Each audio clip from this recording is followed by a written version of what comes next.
রসুল আমার ভালোবাসা, রসুল আমার আলো আশা, রসুল আমার প্রেম বিরহের মূল আলোচনা। রসুল আমার কাজে কর্মে অনুপ্রেরণা। রসুল আমার ভালোবাসা, রসুল আমার আলো আশা। আসসালামু আলাইকুম ওয়া রাহমাতুল্লাহি ওয়া বারাকাতুহু। আপনারা কি সবাই ভালো আছেন? আমাদেরকে ভালো রেখেছেন কে? তাহলে আমরা প্রশংসা করব কার? আমরা সবাই পড়ছি আলহামদুলিল্লাহ। ইন্নাল হামদালিল্লাহি নাহমাদুহু ওয়া নাস্তাঈনুহু ওয়া নাস্তাগফিরুহু ওয়া নু'মিনু বিহি ওয়া নাতাওয়াক্কালু আলাইহি ওয়া নাউযু বিল্লাহি মিন শুরুরি আনফুসিনা ওয়া মিন সাইয়্যাতি আ'মালিনা। من يهد الله فلا مضل له ومن يضلله فلا هادي له ونشهد أن لا إله إلا الله وحده لا شريك له ونشهد أن محمدا عبده ورسوله الذي أرسله بالحق بشيرا ونذيرا وداعيا إلى الله بإذنه وسراجا منيرا. فقد قال الله سبحانه وتعالى في القرآن المجيد وفرقانه الحميد: أعوذ بالله من الشيطان الرجيم. بسم الله الرحمن الرحيم. والعصر إن الإنسان لفي خسر إلا الذين آمنوا وعملوا الصالحات وتواصوا بالحق وتواصوا بالصبر. صدق الله العظيم. ومن حديث النبوية صلى الله عليه وسلم عن أبي سعيد الخدري رضي الله تعالى عنه عن النبي صلى الله عليه وسلم قال: من رأى منكم منكرا فليغيره بيده فإن لم يستطع فبلسانه فإن لم يستطع فبقلبه وذلك أضعف الإيمان. وصدق رسوله النبي الكريم. وقال الله سبحانه وتعالى في شان رسوله وحبيبه آمرا ومخبرا: إن الله وملائكته يصلون على النبي يا أيها الذين آمنوا صلوا عليه وسلموا تسليما. তোমারি জন্য মন কাঁদে, আখি কাঁদে, ভুবন কাঁদে, তোমারি জন্য মন কাঁদে, আখি কাঁদে, ভুবন কাঁদে, শুধু বেদনা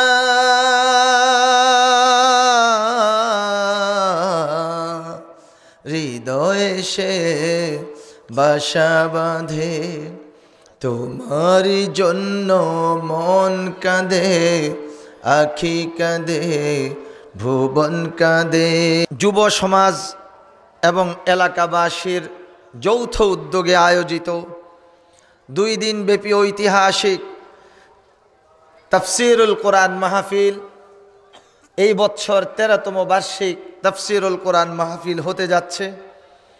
এই মাহফিলের আজকের সমাপনী দিবসের সমাপনী অধিবেশনের সুযোগ্য সম্মানিত সভাপতি, সম্মানিত অতিথিবৃন্দ, আজকের এই মাহফিলের সম্মানিত প্রধান অতিথি আলহাজ আব্দুল জাহের সাহেব, সভাপতি জাতীয় পার্টি নারায়ণগঞ্জ, বিশেষ অতিথি আলহাজ মাকসুদ হোসেন মাকসুদ সাহেব, চেয়ারম্যান মুসাফুর ইউনিয়ন পরিষদ, এবং অন্যান্য সম্মানিত বিশেষ অতিথিবৃন্দ, হাজারাত উলামায়ে কেরাম, সুদূর কুমিল্লা থেকে আগত, এতক্ষণ পর্যন্ত যিনি সুমধুর কণ্ঠে প্রাঞ্জল ভাষায় আপনাদেরকে পবিত্র কুরআনুল কারীমের সূরাতুল আ'রাফ থেকে তাফসীর শুনিয়েছেন, আমার অত্যন্ত স্নেহাস্পদ ছোট ভাই তুল্য উদীয়মান তরুণ বক্তা, বিশিষ্ট আলেমে দ্বীন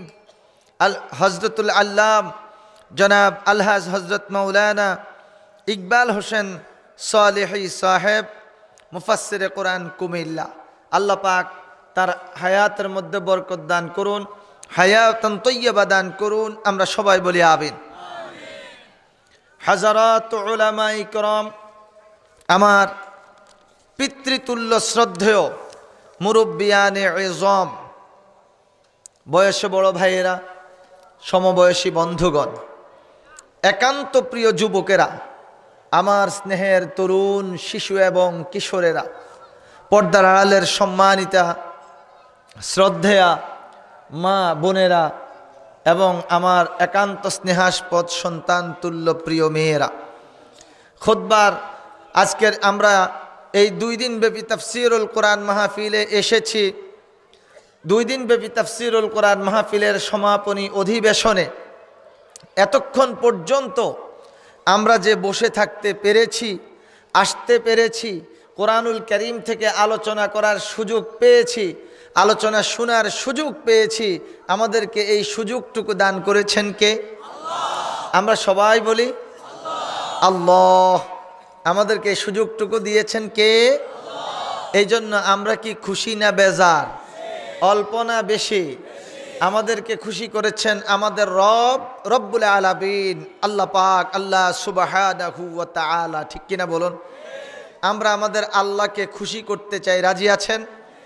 আসুন তাহলে কণ্ঠ ছেড়ে দিয়ে, প্রাণ খুলে, মহব্বতের সাথে, হৃদয়ের সবটুকু আবেগ উজাড় করে দিয়ে আমরা সবাই পড়ি আলহামদুলিল্লাহ। রব্বানা লাকাল হামদ হামদান কাসীরান তাইয়্যিবান মুবারাকান ফীহি ইয়া রাব্বি লাকাল হামদ কামা ইয়ানবাগি লিজালালি ওয়াজহিকা ওয়া আযীমি সুলতানিক। আল্লাহ পাক রব্বুল আলামিন আমাদের হামদ, আমাদের সানা, আমাদের তারিফ কবুল করুন, আমরা সবাই বলি আমিন। মহাগ্রন্থ আল কোরআন, আল ফুরকান, আল হুদা, আল যিকির, কিতাবুম মুবিন, এই পবিত্র কোরআনুল কারীম থেকে 114টি সূরার মধ্য থেকে 103 নম্বর সূরা সূরাতুল আসর আপনাদের খেদমতে তেলাওয়াত করেছি। আমি আমার ক্ষুদ্র জ্ঞানে আল্লাহ পাক রব্বুল আলামিন আমাকে যতটুকু তৌফিক দান করেন, আমি চেষ্টা করব এই সূরাটির আলোকে আপনাদের সামনে কিছু তাফসীর পেশ করার জন্য। ইনশাআল্লাহ তাআলা বিওয়াজহিল্লাহি তাআলা বিফদলিল্লাহি তাআলা আল্লাহ পাক আমাকে বলার, আপনাদেরকে শোনার, আর আমাদের সকলকে আমল করার তৌফিক দান করুন। আমরা সবাই বলি আমিন। আমার ভাইয়েরা, আমার বাবারা, আমরা একটা মাঠের মধ্যে বসেছি। আগামীকালকে হয়তো আর এই প্যান্ডেল থাকবে না। যতক্ষণ পর্যন্ত এখানে কোরআন সুন্নাহর আলোচনা হচ্ছে ততক্ষণের জন্য, অর্থাৎ 2 দিন ব্যাপী এই জায়গাটা, এই মাঠ, এই প্যান্ডেলটা হচ্ছে জান্নাতের বাগান। আরেকটু আসতে বলেন না সুবহানাল্লাহ। আচ্ছা, আপনাদের কাছে আমার একটা প্রশ্ন, জান্নাতের বাগানে কি জান্নাতীরা আসবে না জাহান্নামীরা আসবে? জান্নাতীরা আসবে।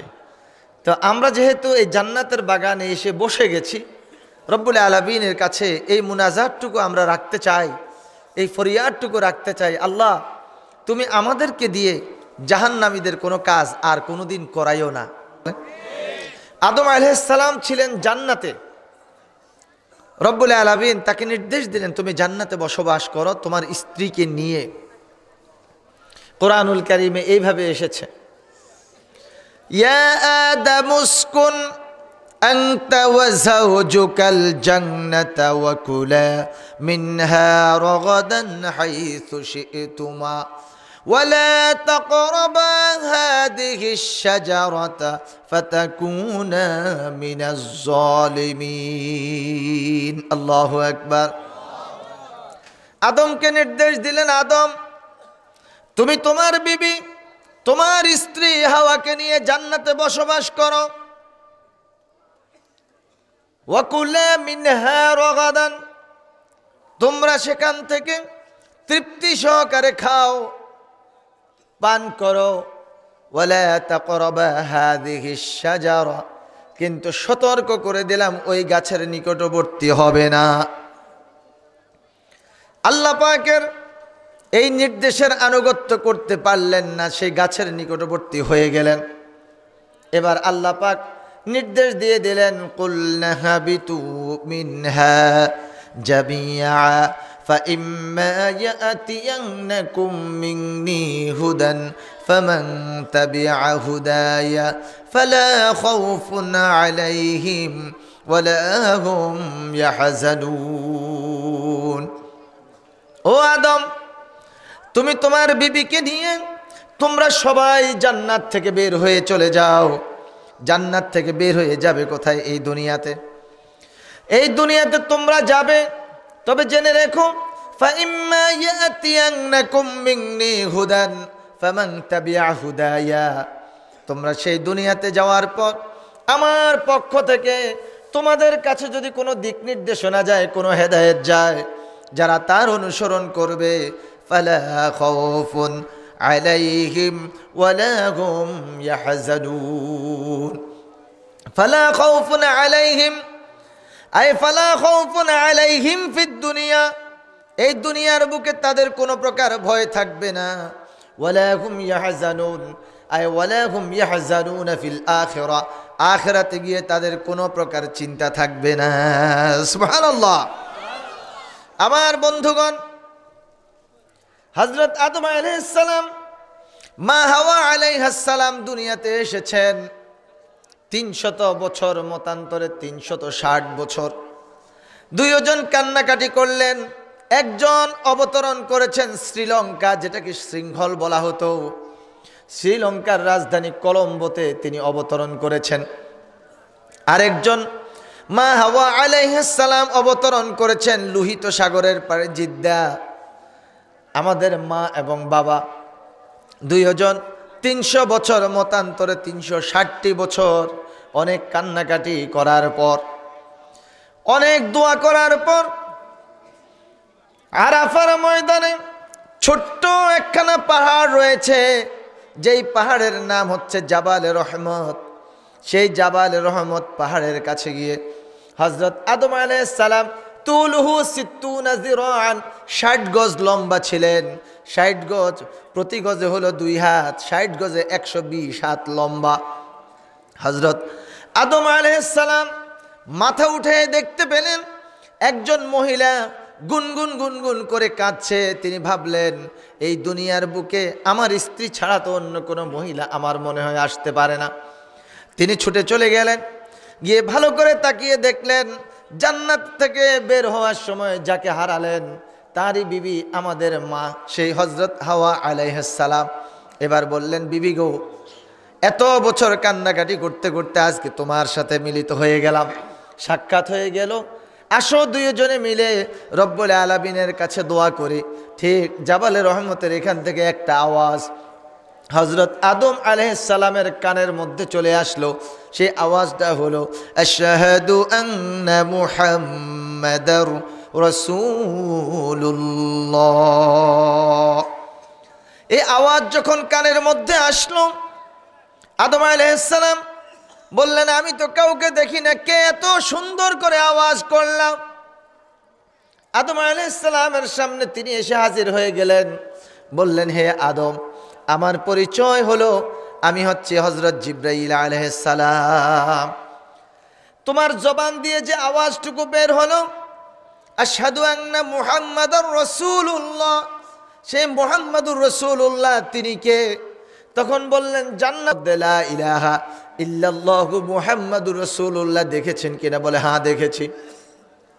সেই মুহাম্মাদুর রাসূলুল্লাহ আপনার সন্তান, আখিরে জামানার নবী, শ্রেষ্ঠ নবী রহমাতুল লিল আলামিন।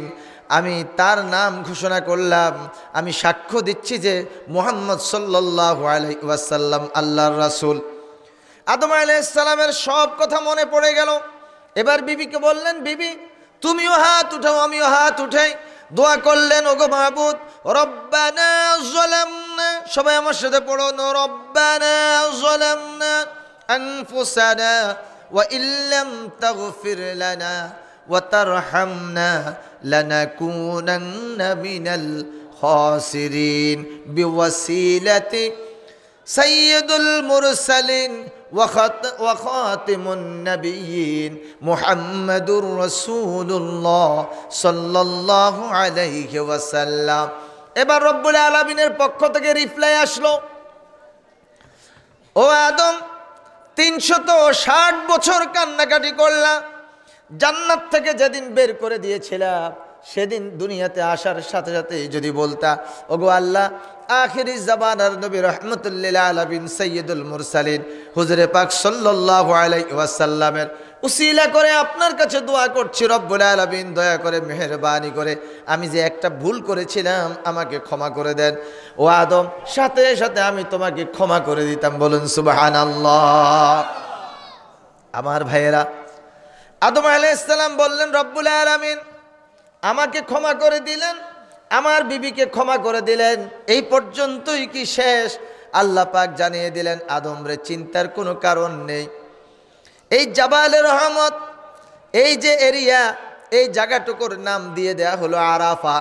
যেহেতু আদম এবং হাওয়া তোমরা দুইজন দুনিয়াতে এসে আবার এখানে পুনরায় পরিচিত হলা, এই জন্য জায়গাটার নাম দিয়ে দিলাম আরাফা, আরাফার ময়দান। সুবহানাল্লাহ। 9 জিলহজ, 2 টুকরা এহরামের কাপড় পরে, এহরামের নিয়ত করে নারী এবং পুরুষেরা এহরামের কাপড় পরে আসবে, আর মহিলারা তাদের নির্ধারিত পোশাক পরিধান করে এহরামের নিয়ত করে আরাফার ময়দানে চলে আসবে। এসে দাঁড়িয়ে দাঁড়িয়ে 2 হাত উঠাই আমি রব্বুল আলামিনের কাছে যদি দোয়া করে, আমি তার জিন্দেগির সকল গুনাহগুলো মাফ করে দেব। সুবহানাল্লাহ। আমার ভাইয়েরা, আমার মা, আমার বোনেরা, হযরত আদম আলাইহিস সালাম দুনিয়াতে আসলেন, আর হযরত আদম আলাইহিস সালামের মাধ্যমে, মা হাওয়া আলাইহিস সালামের মাধ্যমে, ওয়া খালাকা মিনহা যাওজাহা ওয়া বাসসা মিনহুমা রিজালান কাসীরান ওয়া নিসাআ, তাদের 2 জনের মিলনের মাধ্যমে, একত্রিত হওয়ার মাধ্যমে এই দুনিয়ার বুকে অসংখ্য নারী পুরুষ এসেছেন, তারই সূত্র ধরে আমরাও এসেছি। আল্লাহ পাক জানিয়ে দিলেন, আদম রে, আমার পক্ষ থেকে তোমাদের কাছে হেদায়েত আসছে, দিক নির্দেশনা আসছে, তুমি এই আলোকে তোমার সন্তানদেরকে পরিচালনা করবে। আল্লাহ পাক সেই থেকে শুরু করে আমাদের নবী সাইয়্যিদুল মুরসালিন খাতিমুন নবিয়্যিন রাহমাতুল আলামিন হুজুরে পাক সাল্লাল্লাহু আলাইহি ওয়াসাল্লাম পর্যন্ত মোট 104খানা কিতাব নাজিল করেছেন। সুবহানাল্লাহ। কয়খানা কিতাব? আরেকটা বলেন। 104খানা কিতাব। এর মধ্যে 100খানা হচ্ছে ছোট্ট ছোট্ট কিতাব সহিফা, আর 4খানা হলো বড় বড় কিতাব। এগুলো হচ্ছে আল্লাহ পাকের বড় কিতাব, তাওরাত, জাবুর, ইনজিল এবং কোরআন। আজকে আমি সেই 104খানা কিতাবের মধ্য থেকে শ্রেষ্ঠ কিতাব যে কোরআনুল কারীম, সেই কোরআন থেকে আপনাদের খেদমতে আমি তেলাওয়াত করেছি। ভাইরা আমার, এবার আমরা একটু কোরআন সম্পর্কে জানতে চাই। আমরা তো কোরআন তেলাওয়াত করি, এই কোরআন, এই কিতাবখানা কি? আমরা কোরআনকে কয়েকটা প্রশ্ন যদি করি, কোরআন খুব সুন্দরভাবে আমাদেরকে জবাবগুলো দিয়ে দেবে। আমার ভাইয়েরা, বন্ধুরা, আমার সিস্টেম হচ্ছে আমি ধারাবাহিকভাবে কোরআনের আয়াত দিয়ে কথা বলি। খুব বেশি রংডং করা, হাসাহাসি করা আমি তাফসিরুল কোরআন মাহফিলে এটা খুব একটা পছন্দ করি না। কারণ হাসাহাসি করবে তো হারুন কিসিঞ্জার, হাসাহাসি করবে হানিফ সংকেত। আমরা তো হারুন কিসিঞ্জার না, আমরা তো হানিফ সংকেত না, আমরা হচ্ছে নবীদের ওয়ারিস, নায়েবে রাসূল। ঠিক কিনা বলেন? অতএব কোরআনের মাহফিলে আমরা কোরআন এবং হাদিস দিয়ে কথা বলার জন্য চেষ্টা করব। অতএব যদি আপনাদের কাছে মজা একটু কমও লাগে, বসেন, যতক্ষণ বসে থাকবেন আপনি বরকত পেতে থাকবেন, অসুবিধা হবে না তো ইনশাআল্লাহ। আমার বন্ধুগণ, হযরত আদম আলাইহিস সালামের উপর সহিফা নাজিল হয়েছে, আর আমাদের নবী মুহাম্মদুর রাসূলুল্লাহ সাল্লাল্লাহু আলাইহি ওয়াসাল্লামের উপর সর্বশ্রেষ্ঠ কিতাব এই কোরআনুল কারীম নাজিল হয়েছে। সুবহানাল্লাহ। আমার ভাইয়েরা, এবার আমরা কোরআনকে যদি প্রশ্ন করি, ও কোরআন, তুমি কখন এই দুনিয়াতে এসেছো? রাতে এসেছো না দিনের বেলা এসেছো? আপনাদের মনে হয় কি কোরআন জবাব দিতে পারবে? পারবে? পারবে? কোরআন জবাব দিয়ে দিচ্ছেন, ইন্না আনজালনাহু ফি লাইলাতিন মুবারাক। আমি একটা বরকতময় রাতে এই কোরআনুল কারীমকে নাজিল করেছি। এবার আপনি কোরআনকে প্রশ্ন করুন, ও কোরআন, সেই বরকতময় রাত কোনটা? আমরা তো বুঝতে পারি না, আমাদেরকে আল্লাহ পাক জানিয়ে দিচ্ছেন। কোরআনুল কারীমের মধ্যে রয়েছে ইন্না আনজালনাহু ফি লাইলাতিল কদর। সুবহানাল্লাহ বলেন। এই কোরআনকে আমি লাইলাতুল কদরে নাজিল করেছি।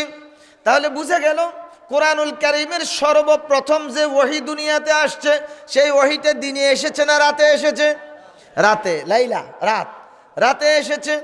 এবার আপনি কোরআনকে প্রশ্ন করুন, ওহে কোরআন, তুমি কোন মাসে এসেছো? কোন মাসে এসেছো তুমি আমাদেরকে একটু জানিয়ে দাও। কোরআন জানিয়ে দিচ্ছে, শাহরু রমাদানাল্লাযী উনজিলা ফীহিল কুরআন হুদাল লিন-নাসি ওয়া বায়িনাতিম মিনাল হুদা ওয়াল ফুরকান। সুবহানাল্লাহ। কোরআন কি ভালো লাগে? কোরআন ভালো লাগে? যাদের রুচি ভালো তাদের কোরআন ভালো লাগবে, ঠিক কিনা বলেন? যাদের রুচি নষ্ট হয়ে গেছে তাদের কোরআন ভালো লাগবে না, তাদের ভালো লাগবে মদ, গাঁজা আর মমতাজের গান, ঠিক কিনা বলেন? কয় ফাইটটা যায়, কি আছে না এরকম? ফাইটটা যায়। আমাদের কাছে ফাইটটা যায় ভালো লাগে না, আমাদের কাছে ভালো লাগে কোরআন, ঠিক কিনা বলুন? কোরআনকে ভালো লাগে, কোরআনকে মহব্বত করেন, সেই জন্যই তো জান্নাতের বাগানে এসে বসেছেন। হে আল্লাহ, তোমার যে সকল বান্দারা এই জান্নাতের বাগানে কোরআনকে মহব্বত করে, তোমাকে মহব্বত করে, তোমার হাবিবকে মহব্বত করে এসে বসে গেছেন, আল্লাহ তুমি তাদের সকলকে তোমার জান্নাতি বান্দা হিসেবে কবুল করে নাও। আমার বন্ধুগণ, কোরআনকে প্রশ্ন করলাম, কোরআন তুমি কোন মাসে এই দুনিয়াতে এসেছো? কোরআন জবাব দিয়ে দিল, শাহরু রমাদানাল্লাযী উনজিলা ফীহিল কুরআনু হুদাল লিন-নাসি ওয়া বায়িনাতিম মিনাল হুদা ওয়াল ফুরকান। রমজান মাস, এই মাসে এই কোরআনুল কারীমকে নাজিল করা হয়েছে। মানব জাতির হেদায়েতের জন্য, সত্য এবং মিথ্যার মধ্যে পার্থক্য নির্ণয় করার জন্য। সবাই বলুন সুবহানাল্লাহ। আমার ভাইয়েরা, এবার তৃতীয় নাম্বার প্রশ্ন আপনি কোরআনকে করুন। কোরআন বুঝতে পারলাম তুমি কোন সময় এসেছো, তুমি বলেছো রাতে এসেছো, কোন মাসে এসেছো তাও জানিয়ে দিয়েছো রমজান মাসে এসেছো। এখন কোরআন রে তোমার কাছে আমাদের প্রশ্ন, তুমি যে এসেছো কি কারণে এসেছো, তোমার কাজ কি, উদ্দেশ্য কি? কোরআন জবাব দিয়ে দিচ্ছে কত সুন্দর ভাষায়। সূরা ইব্রাহিমের মধ্যে আলিফ লাম রা কিতাবুন আনজালনাহু ইলাইকা মিনাজ যুলুমাতি ইলান নূর। আল্লাহু আকবার। কোরআন বলে দিচ্ছেন কিতাবুন আনজালনাহু ইলাইকা, ওগো রাসূল আমার, আপনার প্রতি এই কিতাব কোরআনুল কারীমকে নাজিল করেছি একটাই মাত্র কারণ, সেটা হলো লিতুখরিজান নাসা মিনাজ যুলুমাতি ইলান নূর, মানুষগুলোকে অন্ধকার থেকে যাতে আপনি আলোর দিকে নিয়ে আসতে পারেন। সুবহানাল্লাহ। এখন হুজুর প্রশ্ন এসে যাচ্ছে, অন্ধকার কি আলো কি? আমরা যখন ওযু করতে যাই আমরা সকলে একটা দোয়া পড়ে থাকি। আপনি নারায়ণগঞ্জবাসী সে দোয়া পারেন কিনা আমি জানি না। বিসমিল্লাহিল আলিয়্যিল আযীম আলহামদুলিল্লাহি আলা দীনিল ইসলাম, আল ইসলামু হাক্কুন ওয়াল কুফরু বাতিল, আল ইসলামু নূরুন ওয়াল কুফরু যুলুমাত। জানেন কি আপনারা? আল ইসলামু হাক্কুন, ইসলাম হচ্ছে হক, ওয়াল কুফরু বাতিল, কুফর হচ্ছে বাতিল, আল ইসলামু নূরুন, ইসলাম হচ্ছে আলো, ওয়াল কুফরু যুলুমাত, কুফর হচ্ছে অন্ধকার। সেই কুফরের অন্ধকার থেকে ইসলামের আলোর দিকে আনার জন্য রব্বুল আলামিন নাজিল করেছেন এই কোরআনুল কারীম। ছোটবেলায় আমরা দেখেছি ফজরের নামাজের পর মসজিদগুলোতে মক্তব বসতো। এখন মক্তবের ছাত্র ছাত্রী সংখ্যা কমে গেছে কিন্ডারগার্টেন কেজি স্কুলগুলোর কারণে। কি ঠিক কিনা বলেন? আমি কেজি স্কুলের বিরোধিতা করব না, কেজি স্কুলের যারা পরিচালক আছেন তাদেরকে বলবো, যেহেতু আপনাদের কারণে মক্তব থেকে ছাত্র ছাত্রীরা, ছোট্ট ছেলে মেয়েরা আপনাদের কারণে স্কুলগুলোতে চলে আসছে, অতএব স্কুলগুলোতে আপনারা 100 নাম্বারের নুরানি শিক্ষা চালু করে দেন, তাহলে আমাদের এই সন্তানেরা কেউ আর বিপথে যাবে না। কি ঠিক কিনা বলুন ভাইরা আমার? নুরানি মাদ্রাসাগুলোতে কত সুন্দর করে বাচ্চাদেরকে শিখায়। আপনাদের এই এলাকায় কোনো নুরানি মাদ্রাসা আছে নাকি? নুরানি মাদ্রাসাগুলোতে কত সুন্দর করে শিখায়। আজকে এই মাদ্রাসাগুলোর বিরুদ্ধে ষড়যন্ত্র চলছে, বলা হচ্ছে এই মাদ্রাসায় নাকি জঙ্গি সৃষ্টি হচ্ছে। নাউজুবিল্লাহ বলবেন না? যাক, আল্লাহ পাকের লাখ শুকর, এবার রমজান মাসে ঢাকার একটা আভিজাত্য হোটেলের মধ্যে কিছু ফরেনারকে জিম্মি করে হত্যা করা হয়েছিল। এটা কি আপনারা জানেন? সেখানে যারা ধরা পড়েছে, সেখানে যারা নিহত হয়েছে, তদন্ত করে দেখা গেল এগুলো হচ্ছে ম্যাক্সিমাম প্রাইভেট ইউনিভার্সিটি, বিভিন্ন ইউনিভার্সিটির ছাত্র, এর মধ্যে মাদ্রাসার ছাত্র পাওয়া যায় নাই। অতএব আমরা বলতে পারি আমাদের মাদ্রাসাগুলোতে কোনো জঙ্গি সৃষ্টি হয় না। যদি জঙ্গি সৃষ্টি হয় স্কুল কলেজ ইউনিভার্সিটিতে হয়। ঠিক কিনা বলুন? কিছু নাস্তিক এবং মুরতাদেরা মাদ্রাসা শিক্ষা বন্ধ করে দেওয়ার জন্য, আমাদের মানব জাতিকে শিয়ালার কুকুর বানানোর জন্য, গরু আর ছাগল বানানোর জন্য তারা বিভিন্নভাবে ষড়যন্ত্র করছে। আমরা মুসলমানেরা যতদিন এই বাংলার জমিনে জীবিত আছি, এই বাংলার জমিন আউলিয়া ইকরামের দেশ। ঠিক কিনা বলুন? এই বাংলার জমিনের সিলেটে শুয়ে আছেন হযরত শাহজালাল শাহপরান রহমতুল্লাহ আলাই, চট্টগ্রামের জমিনে শুয়ে আছেন হযরত আমানত শাহ রহমতুল্লাহ আলাই, বাইজিদ বুস্তামি রহমতুল্লাহ আলাই। আমার বন্ধুগণ, বরিশালের জমিনে শুয়ে আছেন হযরত নেসারউদ্দিন রহমতুল্লাহ আলাই, বরিশালের চরমনাইয়ের জমিনে শুয়ে আছেন হযরত ইসহাক সাহেব রহমতুল্লাহ আলাই।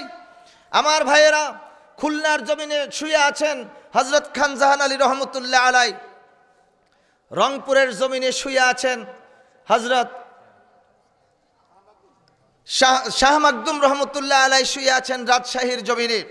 আর রংপুরের জমিনে শুয়ে আছেন হযরত শাহ কেরামত আলী রহমতুল্লাহি আলাই, আর আমার ঢাকার জমিনে শুয়ে আছেন হযরত খাজা শেখ শরফুদ্দিন রহমতুল্লাহ আলাই। আমাদের এই দেশটা হচ্ছে আউলিয়া একরামের দেশ, ঠিক কিনা বলুন?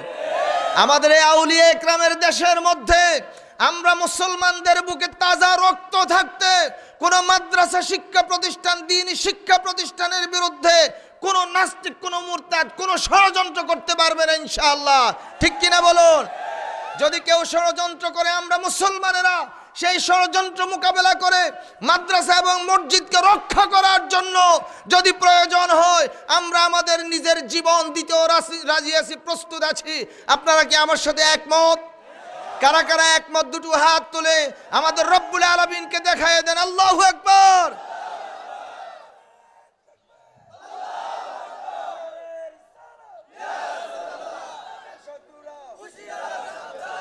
আল্লাহ কবুল করুন, আল্লাহ কবুল করুন, আমরা সবাই বলি আমিন। আমাদের এই নারায়ণগঞ্জ এলাকাতেও আলহামদুলিল্লাহ তৌহিদি জনতা, ইমানদার জনতা দেখা যাচ্ছে। তাহলে বোঝা যায় ওই ইমরান এইচ সরকার, ডক্টর শাহরিয়ার কবির, এরপর জাফর ইকবাল, এই ধরনের নাস্তিক মুরতাদেরা আমাদের বাংলাদেশ থেকে ইসলামকে মুছে ফেলতে পারবে না, ঠিক কিনা বলুন? আমাদের বাংলাদেশ মুসলমানের দেশ। যদি তোমাদের ভালো না লাগে, যেখানে মুসলমান নাই তোমরা সেখানে চলে যাও। মুসলমানের দেশে কোরআন সুন্নাহর বিরুদ্ধে, আজানের বিরুদ্ধে, ইসলামের বিরুদ্ধে কথা বলার মতো এই সুযোগ আর বেশি দিন তোমাদেরকে দেওয়া হবে না, ঠিক কিনা বলুন? আমার ভাইয়েরা, আমি কোনো রাজনৈতিক দলের বিরুদ্ধে কিন্তু কথা বলছি না। যেই কয়টা শয়তানের কথা বলেছি এগুলো কোনো রাজনৈতিক দলের লোক নয়। এরা বিএনপি করে না, এরা আওয়ামী লীগ করে না, এরা জাতীয় পার্টি করে না, এরা জামাত ইসলাম করে না, এরা তাবলিগ জামাত করে না, এরা চরমনের হুজুরের মুরিদ না, এরা জৈনপুরের হুজুরের মুরিদ না, এরা সারসিনের হুজুরের মুরিদ না। এগুলো হলো শয়তানের মুরিদ, ঠিক কিনা বলুন? কথায় কি আপনারা বেজার হচ্ছেন? ইমানদারদের কাছে এই কথাগুলো শুনলে খারাপ লাগবে না, ভালোই লাগবে, আরো ইমান বেড়ে যাবে, ঠিক কিনা বলুন? আর যাদের ইমান লটর পটর করে এরা এই কথা শুনলে কয় হুজুর আবার কি শুরু করছে। এই যে আপনারা তাকবীর দিয়েছেন, যাদের ভালো লাগে না ওদের অন্তরের মধ্যে পালপিটেশন শুরু হয়ে গেছে, কারণ শয়তান কোনোদিন আল্লাহু আকবার সহ্য করতে পারে না, ঠিক কিনা বলেন? যখন মসজিদের মধ্যে আজান হয় আল্লাহু আকবার, আল্লাহু আকবার আজান হয়, তখন শয়তান কি করে? যতটুক পর্যন্ত আল্লাহু আকবারের আওয়াজ যায় ততটুক পর্যন্ত আর শয়তান থাকে না, দৌড়ে চলে, পালায়ে যায়। আর হাদিসের মধ্যে এসেছে যাওয়ার সময় কি করে? সে পেছন দিয়ে বাতাস ছাড়তে ছাড়তে, পাদ মারতে মারতে সেখান থেকে পালায়। বলুন আল্লাহু আকবার। তাইলে আমরা এখানে যারা আছি আমরা কেউ শয়তান নয়, আমরা কেউ শয়তানের উত্তরসূরি নয়, আমরা হচ্ছে নাহনু মুসলিমুন, আমরা হচ্ছে মুসলমান, আমরা আল্লাহর বান্দা, শ্রেষ্ঠ নবী মুহাম্মদুর রাসূলুল্লাহ সাল্লাল্লাহু আলাইহি ওয়াসাল্লামের উম্মত। আল্লাহ তুমি কবুল করো, সবাই বলি আমিন।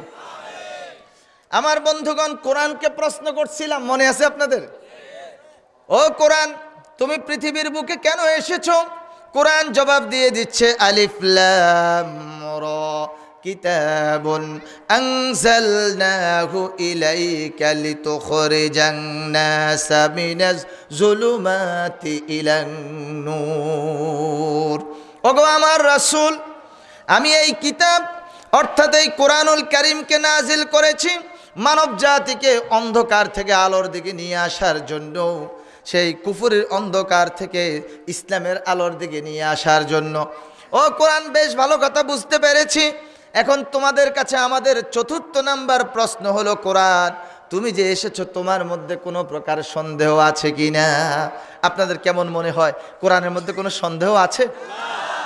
কোরআনকে প্রশ্ন করুন, কোরআন তোমার মাঝে কি কোনো সন্দেহ আছে? কোরআন জবাব দিয়ে দিচ্ছে যালিকাল কিতাবু লা রাইবা ফি, এই কিতাব এমন একখানা কিতাব, এই কিতাবের মধ্যে কোনো প্রকার সন্দেহ নেই। সুবহানাল্লাহ। আরো কত চমৎকার কথা। লা অর্থ হলো সন্দেহ, কিন্তু যেই সন্দেহের মধ্যে কোনো অবকাশ নেই সেটাকে বলা হয় রাইবুন, যেই সন্দেহের মধ্যে অবকাশ রয়েছে সেটাকে বলা হয় শাক্কুন। শাক্কুন শব্দের অর্থ সন্দেহ, রাইবুন শব্দের অর্থ সন্দেহ। তুমি যে এখানে এসে পৌঁছেছ অথবা তুমি যে আসবা এর মধ্যে সন্দেহ আছে, এটাকে বলা হয় শাক্কুন। আর তুমি যে আসবা না এর মধ্যে কোনো প্রকার সন্দেহ নেই, এটা হচ্ছে রাইবুন। কথা কি বুঝাতে পেরেছি? আল্লাহ পাক রাইবুন দিয়ে বলেছেন, যালিকাল কিতাবু লা রাইবা ফীহি হুদাল লিল মুত্তাকিন। এই কিতাব, এই কুরআনুল কারীম এমন একখানা কিতাব যেই কিতাবের মধ্যে কোনো প্রকার সন্দেহের অবকাশ নেই। সুবহানাল্লাহ। ও কোরআন, বুঝতে পেরেছি তোমার মধ্যে সন্দেহের অবকাশ নাই। এখন আরেকটা প্রশ্ন তোমাকে করতে চাই রে কোরআন, তুমি আমাদেরকে মেহেরবানি করে সেই প্রশ্নের জবাবটুকু একটু বলে দাও। ও কোরআন, তুমি তো বলেছো তোমার মধ্যে সন্দেহ নাই, কিন্তু যে সন্দেহ যে নাই, তুমি কি চ্যালেঞ্জ করতে পারবা যে আমার মধ্যে কোনো সন্দেহ নাই? এটা তো সাধারণভাবে বলে দিলাম, আমি চ্যালেঞ্জ করলাম আমার মধ্যে কোনো সন্দেহ নাই। এটা আরো দৃঢ়তা হয় না, আরো মজবুত হয় না? এবার আসেন, কোরআনকে যেহেতু প্রশ্ন করছি, দেখি কোরআন কি জবাব দেয়। কোরআন বলছে, ওয়া ইন কুনতুম ফি রাইবিম মিম্মা নাযালনা আলা আবদিনা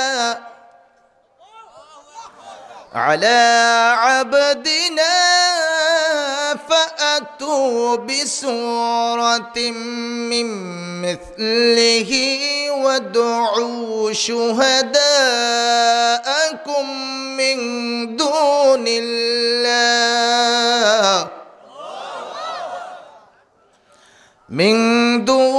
الله إن كنتم صادقين। কোরআন কি ভালো লাগে? অল্প ভালো লাগে না বেশি ভালো লাগে?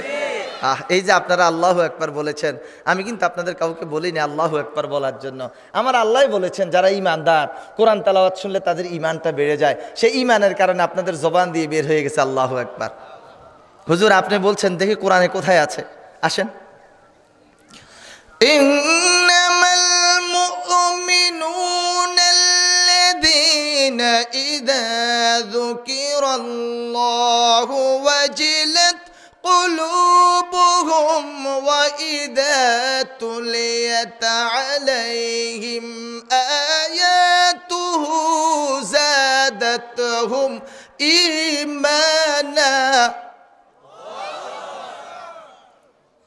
زادتهم إيمانا وعلى ربهم يتوكلون। আল্লাহ বলে দিয়েছেন, যারা আমার খাঁটি ঈমানদার, তারা যখন আমি রব্বুল আলামিনের নাম শুনে তখন তাদের হৃদয়টা কেঁপে ওঠে। সুবহানাল্লাহ।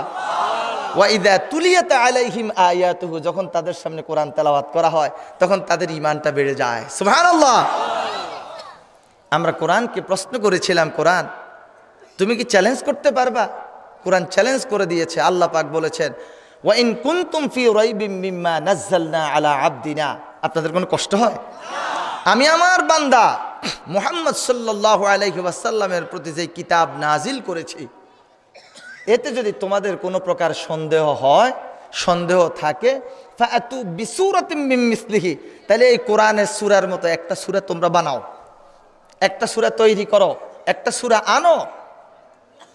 ইন কুনতুম সাদিকিন, যদি তোমরা তোমাদের দাবিতে সত্যবাদী হও। কিন্তু তারা কি পেরেছে? পেরেছে? দেখেন আল্লাহ পাক কি বলেন, فَإِن لَّمْ تَفْعَلُوا وَلَن تَفْعَلُوا فَاتَّقُوا النَّارَ الَّتِي وَقُودُهَا النَّاسُ وَالْحِجَارَةُ أُعِدَّتْ لِلْكَافِرِينَ। আল্লাহ পাক বলে দিয়েছেন, তোমরা পারবে না, তোমরা কখনো পারবে না। যেহেতু পারবে না, তোমরা তো সীমা লঙ্ঘন করছো। তোমরা সেই আগুনকে ভয় করো, সেই জাহান্নামকে ভয় করো, যে জাহান্নামের ইন্ধন হবে মানুষ এবং পাথর। মানুষ এবং পাথর। পাথরকে কেন আনা হয়েছে? যে মানুষেরা পাথরের বানানো মূর্তির পূজা করেছে, সেই পাথরের বানানো মূর্তিকেও জাহান্নামের আগুনে জ্বালানো হবে। এই জন্য যে দেখো তোমরা যেই মূর্তির পূজা করেছ সেই মূর্তিও আজকে কিছু করার ক্ষমতা নাই, ওই মূর্তিরও আমি আগুনে জ্বালাচ্ছি। আল্লাহু আকবার, আল্লাহু আকবার। আল্লাহ, আল্লাহ নামটা কি মধুর মতো লাগে, ভালো লাগে। কত মজার নাম আল্লাহ। কেউ যদি ষড়যন্ত্র করে, আল্লাহ শব্দের আলিফকে আমি কেটে দেব, আল্লাহ শব্দের লামকে কেটে দেব, আল্লাহ শব্দের আরেকটা লামকে কেটে দেব, তারপরেও আল্লাহ শব্দের অর্থের কোনো পরিবর্তন হবে না। সুবহানাল্লাহ। ফিল আরদ, এখানেও অর্থের কোনো পরিবর্তন হলো না। লাহু দ্বারা আল্লাহ পাককে বোঝানো হয়েছে। সুবহানাল্লাহ। আলিফ কেটে দিলাম, লাম কেটে দিলাম, রয়ে গেল লাহু। এবার আরেকটা লাম কেটে দেই, থাকে শুধুমাত্র হা হু।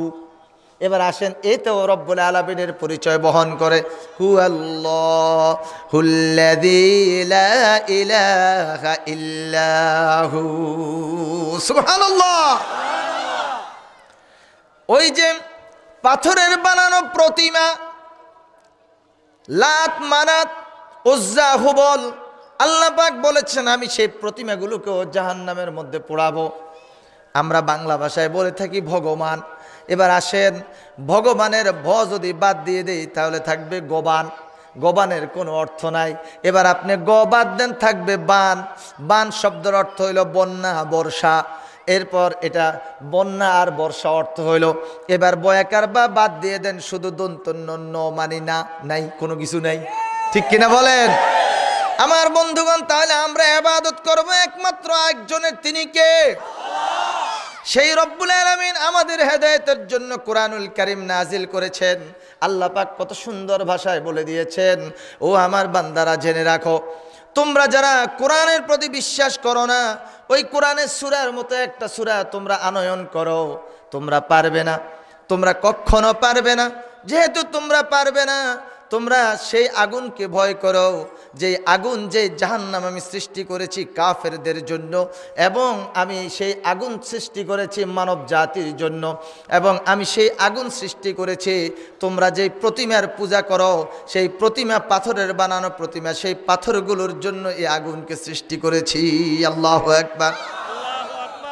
এবার কোরআনের কাছে আমরা প্রশ্ন রাখি, ওহে কোরআন, আমরা তোমার চ্যালেঞ্জ দেখলাম, এবার একটু খুঁজে দেখি এই চ্যালেঞ্জের মোকাবেলা কেউ করতে পেরেছে কিনা। যখন এই আয়াত নাজিল হয়ে গেল, তখন মক্কার আরব ভূখণ্ডের বড় বড় কবি, মহাকবি যারা ছিল, তারা সবাই মিলে কোরআনের সাথে মিল করে একটা সূরা নিজেরা তৈরি করার জন্য চেষ্টা করে দিল। কারো পক্ষে সম্ভব হলো না। তারা প্রথম ধরল সূরা ইনফিতার। কত চমৎকার ছন্দময় সূরা। ইযাস সামাউ ফাতারাত ওয়া ইযাল কাওয়াকিবু ইনতাসারাত وَإِذَا الْبِحَارُ فُجِّرَتْ وَإِذَا الْقُبُورُ بُعْثِرَتْ عَلِمَتْ نَفْسٌ مَا قَدَّمَتْ وَأَخَّرَتْ। আত কি সুন্দর ছন্দময় না? শেষ হয়ে গেল, পারল না। এরপর ধরল তারা সূরাতুদ দুহা, ওয়াদ-দুহা ওয়াল-লাইলি ইযা সাজা মা ওয়াদ্দাআকা রাব্বুকা ওয়া মা ক্বালা ওয়ালাল আখিরাতু খায়রুল লাকা মিনাল উলা। সূরাতুদ দুহা শেষ করলো, পারল না। ধরল সূরাতুশ শামস, হা হা হা, সূরাতুশ শামস ওয়াশ-শামসি ওয়াদুহাহা ওয়াল কমারি ইযা তালাহা। তারা শেষ করলো, তাও পারল না। চিন্তা করলো, সূরা যেটাই ধরি সেটাই তো পারি না। কোরআনের একটা সূরার মতো একটা আয়াত পর্যন্ত আমরা তৈরি করতে পারলাম না। কোরআনের সবচেয়ে ছোট্ট যেই সূরা, সূরাতুল কাউসার, ইন্না আ'তাইনাকাল কাউসার ফাসাল্লি লিরাব্বিকা ওয়ানহার ইন্না শানিআকা হুয়াল আবতার। পারেন নাকি আপনারা এই সূরাটা? পারেন সবাই? তাহলে একটু মহব্বতের সাথে সবাই মিলে পড়ি, ইন্না আ'তাইনাকাল কাউসার ফাসাল্লি লিরাব্বিকা ওয়ানহার ইন্না শানিআকা হুয়াল আবতার। আল্লাহ গো, তোমাকে ভালোবেসে তোমার হাবিবকে ভালোবেসে, তোমার কোরআনকে মহব্বত করে আমরা প্রাণ খুলে কোরআন থেকে তেলাওয়াত করলাম।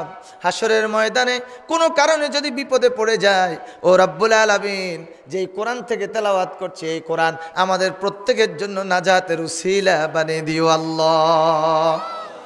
সূরাতুল কাউসার তারা তেলাওয়াত করলো, শেষ করলো, কিন্তু এই সূরাতুল কাউসারের সাথেও মিলাই তারা কোনো সূরা তৈরি করতে পারলো না, আয়াত তৈরি করতে পারলো না। কাবা শরীফের গিলাপের সাথে সূরাতুল কাউসার লেখা ছিল, ইন্না আ'তাইনাকাল কাউসার। একজন কবি গিয়ে সেই সূরাতুল কাউসারের ইন্না আ'তাইনাকাল কাউসার এই দুটো আয়াতের নিচে দিয়ে লিখে দিল, লাইসা হাযা কালামুল বাশার। আল্লাহু আকবার। এটা কোনো মানুষের কথা নয়, এটা স্বয়ং রব্বুল আলামিনের বাণী। এই কথা বলে আরবের কয়েকজন কবি ঘোষণা দিয়ে দিল, লা ইলাহা ইল্লাল্লাহু মুহাম্মাদুর রাসূলুল্লাহ সাল্লাল্লাহু আলাইহি ওয়াসাল্লাম। এরপর আসেন কোরআনকে আপনি প্রশ্ন করেন, কোরআন আমি তো বুঝতে পারলাম তোমার মধ্যে কোনো সন্দেহ নাই, তুমি চ্যালেঞ্জও করলা। এখন কোরআন রে তুমি এই দুনিয়ার বুকে কেন এসেছো তাও জানলাম, এখন আমাদের করণীয় কি? ও কোরআন তুমি আমাদেরকে একটু বলে দাও, আমাদের করণীয় কি, আমরা করবো কি তোমার সাথে, বলে দাও। কোরআন বলে দিচ্ছে, ফাত্তাবিউ মা উনজিলা ইলাইকুম মির রাব্বিকুম ওয়া লা তাত্তাবিউ মিন দুনিহি আউলিয়া। তোমাদের রবের পক্ষ থেকে তোমাদের কাছে যেই হেদায়েত আসলো, যেই দিক নির্দেশনা আসলো, অর্থাৎ কোরআনুল কারীম, তোমরা পরিপূর্ণরূপে এই কোরআনুল কারীমকে অনুসরণ করো। সুবহানাল্লাহ। ও কোরআন তোমাকে আমরা অনুসরণ করব। আমরা লাভে লোহার বোঝা বহন করতে রাজি আছি, অলাভে কেউ তুলার বোঝা বইতে রাজি নাই। কি ঠিক কিনা বলেন? এখন একটা এক্সাম্পল দেব, এটা কোরআন হাদিসের কোনো কথা নয়, এটা জাস্ট একটা বানানো উদাহরণ বুঝার জন্য। কেউ দেখেন আবার বলবেন না যে হেলাল হিসাব এটা কোন জায়গায় আবার পেলো, এই জন্য আমি বলে দিলাম কোরআনেরও না হাদিসেরও না, বুঝানোর জন্য একটা এক্সাম্পল। এক ব্যক্তি স্বপ্ন দেখছে, তার স্বপ্ন হলো সে দেখতে পাচ্ছে হাসরের ময়দান হয়ে গেছে, কিয়ামত হয়ে গেছে। এখন তার আমল নামার হিসাব নিকাশ চলছে। হিসাব হলো নেকের পাল্লা এবং বদের পাল্লা, নেকের পাল্লা এবং বদের পাল্লা দুইটা সমান হয়ে গেছে। পাল্লা বুঝেন আপনারা? সমান হয়ে গেছে। এখন আল্লাহ পাক তাকে প্রশ্ন করছে, ও আমার বান্দা, তোমার নেক এবং বদ দুইটাই তো সমান, 40-40 সমান। এখন কি করা যেতে পারে? তুমি কি জান্নাতে যাবা না জাহান্নামে যাবা? এখন সেই ব্যক্তি বলল যে আল্লাহ, আমি জান্নাত আর জাহান্নাম বুঝি না, যেখানে গেলে আমার 2 টাকা লাভ হবে আমি সেখানে যাব। কথাটা বুঝতে পেরেছেন? অর্থাৎ আমরা মানব জাতি আমরা লাভটা বুঝি, কি ঠিক কিনা বলেন? আজকে আপনারা যে এখানে এসেছেন আপনারা কিন্তু লাভেই আসছেন। লাভ কি? যতক্ষণ বসে আছেন ততক্ষণ পর্যন্ত আল্লাহ পাকের রহমত লাভ করতেছেন। যতগুলো কোরআনে আয়াত তেলাওয়াত হচ্ছে, প্রত্যেকটা আয়াতের অক্ষরের বিনিময়ে আপনারা 10টা করে নেকি পাচ্ছেন। সুবহানাল্লাহ। ঘরের মধ্যে বাড়িতে যারা শুয়ে আছে, চায়ের দোকানে যারা আড্ডা মারে, যারা মদের বারের মধ্যে আছে, মদ খাওয়াতে নিমজ্জিত, তারা কি সেই সওয়াবের ভাগীদার হচ্ছে? তাহলে আপনারা বড় লাভের মধ্যে আছেন, ঠিক কিনা বলেন? তাহলে আমরা লাভে লোহার বোঝা বহন করতে রাজি, অলাভে আমরা তুলার বোঝাও বহন করতে রাজি নয়। এখন হে কোরআন, তোমাকে আমরা অনুসরণ করব। What is the our benefit? আমাদের লাভটা কি? প্লিজ সে আস, আমাদেরকে একটু বলে দাও। কোরআন বলে দিচ্ছে, فَإِمَّا يَأْتِيَنَّكُم مِّنِّي هُدًى فَمَن تَبِعَ هُدَايَ فَلَا خَوْفٌ عَلَيْهِمْ وَلَا هُمْ يَحْزَنُونَ। আমার পক্ষ থেকে তোমাদের কাছে যদি কোনো হেদায়েত যায়, কোনো দিক নির্দেশনা যায়, যারা তার অনুসরণ করবে, ফালা খাউফুন আলাইহিম, তাদের কোনো প্রকার ভয় থাকবে না, ওয়ালা হুম ইয়াহজানুন, তাদের কোনো প্রকার চিন্তাও থাকবে না। সুবহানাল্লাহ। আরবের ভূখণ্ডে মানুষের জানমাল, নারীর ইজ্জত এর কোনো প্রকার নিরাপত্তা ছিল না। মানুষে মানুষে হিংসা, বিবাদ বিসংবাদ, কাটাকাটি, মারামারি, হানাহানি, ঠিক এই অবস্থা ছিল। আর সেই সময়টাকে বলা হতো আইয়ামে জাহিলিয়াত, ঠিক কিনা বলেন? সেই আইয়ামে জাহিলিয়াতের ঘোর অবানিশার অন্ধকারের মধ্যে মানব জাতি নিমজ্জিত, ঠিক সেই মুহূর্তে রব্বুল আলামিন প্রেরণ করেছেন নবিয়ুনা ওয়া রাসূলুনা সাইয়্যিদুল মুরসালিন খাতিমুন নবিয়্যিন রাহমাতাল লিল আলামিন আকায়েদে নামদার তাজদার মদিনা নবী মুহাম্মদুর রাসূলুল্লাহ সাল্লাল্লাহু আলাইহি ওয়াসাল্লাম কে সুবহানাল্লাহ। আমার ভাইয়েরা, হুজুরে পাক সাল্লাল্লাহু আলাইহি ওয়াসাল্লাম আসার পর যখন 40 বছর 6 মাস 12 দিন তার বয়স হয়ে গেল, তখন আল্লাহ পাকের ওই ওহী কুরআনুল কারীম নাজিল হওয়া শুরু হয়ে গেল। আল্লাহ পাক বলছেন, ইকরা বিসমি রাব্বিকাল্লাযী খালাক খালাকাল ইনসানা মিন আলাক ইকরা ওয়া রাব্বুকাল আকরাম আল্লাযী আল্লামা বিল কলম আল্লামাল ইনসানা মা লাম ইয়ালাম। হুজুরের উপর যখন কোরআন নাজিল হয়ে গেল, বিশ্বনবী হযরত মুহাম্মদুর রাসূলুল্লাহ সাল্লাল্লাহু আলাইহি ওয়াসাল্লাম এই কোরআন দিয়ে যখন মানব জাতিকে দাওয়াত দেওয়া শুরু করলেন, যারা হিংসা বিদ্বেষ কাটাকাটি মারামারি রক্তপাতের মধ্যে নিমজ্জিত ছিল, তারা যখন কলমা পড়ল লা ইলাহা ইল্লাল্লাহু মুহাম্মাদুর রাসূলুল্লাহ, তখন তাদের প্রত্যেকের মধ্যে একটা ভ্রাতৃত্বের বন্ধন, ভ্রাতৃত্বের সেতু বন্ধন সৃষ্টি হয়ে গেল। আল্লাহু আকবার। যাদের যাদের মধ্যে শত্রুতা ছিল, তাদের শত্রুতা দূরীভূত হয়ে ভ্রাতৃত্বের বন্ধন, বন্ধুত্বের বন্ধন তাদের মাঝে সৃষ্টি হয়ে গেল। যারা ছিল নারীর ইজ্জত নষ্টকারী, তারা হয়ে গেল নারীর ইজ্জতের পাহারাদার। যারা ছিল লুটেরা, তারা হয়ে গেল সম্পদের পাহারাদার। একটাই মাত্র কারণ, সেটা হলো এই মহাগ্রন্থ আল কোরআন। ঠিক কিনা বলুন আমার ভাইয়েরা? হুজুরে পাক সাল্লাল্লাহু আলাইহি ওয়াসাল্লাম যখন এই কোরআন দিয়ে মানব জাতির জীবনের পরিবর্তন করাই দিলেন, তখন একজন মহিলা রাস্তা দিয়ে অতিক্রম করে যাচ্ছে। পথ চলছে, কিছু দূর যেতে যেতে মহিলার রাতের অন্ধকার নেমে চলে আসলো, রাত্রি হয়ে গেল। যেখানে বাঘের ভয় সেখানেই সন্ধ্যা হয়। অপর দিক থেকে সুঠাম দেহের অধিকারী সুস্থ একজন যুবক ওই মহিলার সামনে, ওই যুবতীর সামনে এসে দাঁড়িয়ে গেল। সেই যুবতী আল্লাহর কাছে ফরিয়াদ করা শুরু করলো, মাবুদ, এই যে যুবক আমার সামনে চলে আসলো, আল্লাহ তুমি দয়া করে মেহেরবানি করে এই যুবকের অত্যাচার থেকে আমার চরিত্রকে তুমি হেফাজত করো। সেই যুবক বলল, মা, কোনো প্রকার ভয় পেও না, আমি ঠিকই চরিত্রহীন ছিলাম, ঈমান এনেছি, কলমা পড়েছি, এই কোরআন পড়েছি, কোরআনের আলোকে আমি চলছি, আল্লাহ পাক আমার জীবনের পরিবর্তন ঘটাই দিয়েছে। মাগো, আমার দ্বারা তোমার কোনো প্রকার ক্ষতি হবে না। তুমি কোথায় যেতে চাও আমাকে শুধু বলে দাও। বললো, আমি অমুক জায়গায় যাব। বলে, আসো মা, আমি তোমার বডিগার্ড হিসাবে, তোমার পাহারাদার হিসাবে তোমাকে পাহারা দিয়ে আমি তোমার গন্তব্যে পৌঁছায় দিয়ে চলে আসবো। আল্লাহু আকবার, আল্লাহু আকবার। সেই কোরআন আমাদের কাছে আছে না নাই? আমার ভাইয়েরা, আমাদের মুসলমানদের কিছু সন্তানেরা, কাফের মুশরিকেরা এইভাবে কোরআনের বিরোধিতা করে না। আমাদের মুসলমানদের কিছু সন্তানেরা কোরআনের বিরোধিতা করে। বিরোধিতা করতে গিয়ে তারা বলে কি, নাও ইট ইজ ব্যাকডেটেড, এই কোরআন পুরাতন হয়ে গেছে, এই কোরআন দিয়ে এখন আর আমাদের কোনো কাজে লাগবে না। এরকম আছে না নাই? আমার ভাইয়েরা, এমনও কিছু যুবক ছেলেরা আছে, কোনো এক জায়গায় তারা একত্রিত হয়েছে আর বলল, আজকে আল্লাহ পাক যদি তার আরশে আজিম থেকে আমাদের এই মঞ্চের মধ্যে নেমে আসে, তাহলে আজকে আল্লাহ রাব্বুল আলামিনকেও আমরা ফাঁসিতে ঝুলাইয়া দেব। এগুলো সব হচ্ছে মুসলমানের সন্তান। ও আল্লাহ, শুধুমাত্র এই মুসলমানের সন্তানরা কোরআন থেকে দূরে সরে যাওয়ার কারণে তারা জাহিলিয়াতের মধ্যে ডুবে গেছে। ঠিক কিনা বলুন আমার ভাইয়েরা? সেই কোরআন আমাদের কাছে আছে, কোরআন আমরা পড়ব, কোরআন আমরা বুঝবো, আমাদের সন্তানেরা যাতে কোরআন থেকে দূরে সরে না যায়, সেই জন্য রব্বুল আলামিনের কাছে আমরা বেশি বেশি দোয়া করব। আল্লাহ তুমি তৌফিক দান করো। আমরা সবাই বলি আমিন। আমি তাদের ব্যাপারে বলি, আরে তোমরা কোরআনকে নিয়ে উল্টাপাল্টা কথা বলো।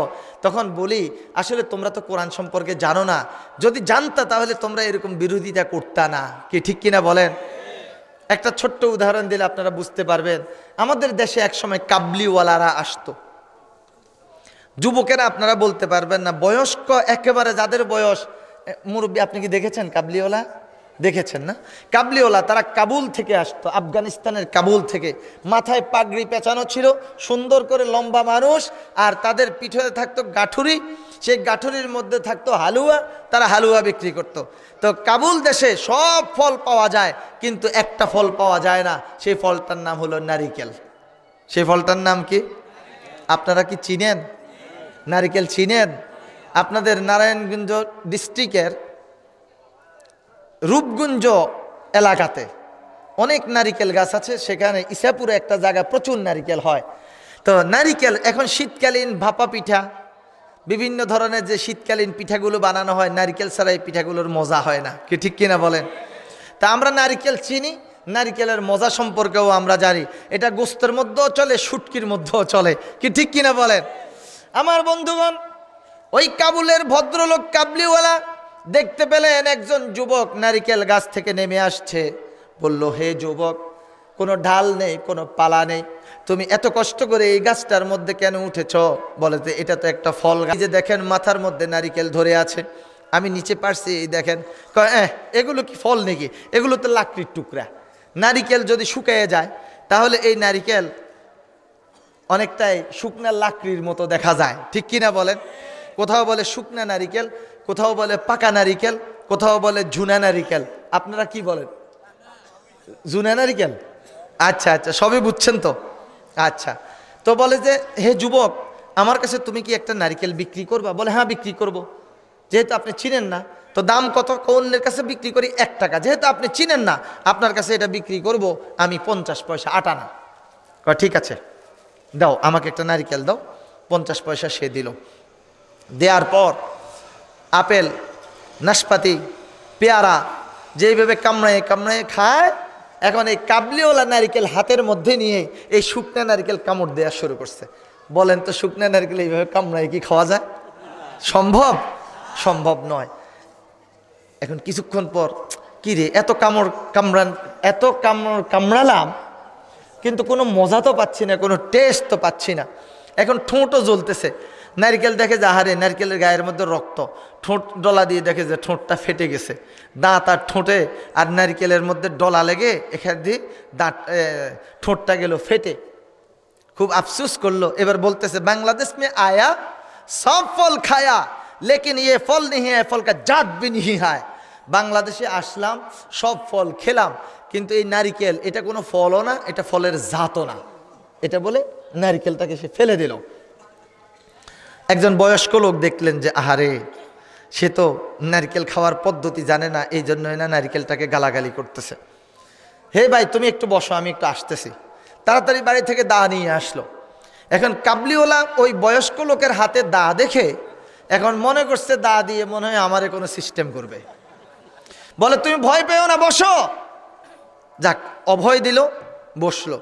বসার পরে নারিকেলটা ছিলার পরে নারিকেলের ভিতরে শক্ত একটা আবরণ, কেউ বলে আইচা, কেউ বলে মালা, কেউ বলে মালা, কেউ বলে ফুটুয়া, কেউ বলে পলি।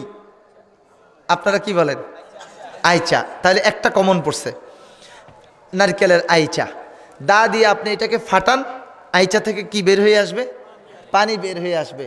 এই নারকেলের পানি কি খাওয়া যায়? শরবতের মতো লাগে, ঠিক কিনা বলেন? এই ইসকো পিলাও। এখন কাবলিওয়ালা এটাকে পান করলো, কয় ইয়া আচ্ছি শরবত হয়, কয় সাহেব ইয়া আচ্ছি শরবত হয়। এই না মজা শুরু হইল। এরপরে নারকেল উঠাই দিল তাকে, যে ইসকো খিলাও, এটাকে তুমি খাও। এখন নারকেল চাবাইতেছে, এখন বলতেছে ইসমে দুধ ভি হয়, ইসমে চিনি ভি হয়, এটার মধ্যে দুধও আছে, এটার মধ্যে চিনিও আছে, ইয়ে আচ্ছি ফল হয়, এটা হলো সর্বোত্তম ফল, মজার ফল। আমার ভাইয়েরা, কি মজার কথা। এখন সে বলল, এতক্ষণ বলল বাংলাদেশ মে আয়া সব ফল খায়া, লেকিন ইয়ে ফল नहीं है, ফল কা জাত भी नहीं है। বাংলাদেশে আসলাম, সব ফল খেলাম, কিন্তু এটা ফলও নয়, ফলের জাতও নয়।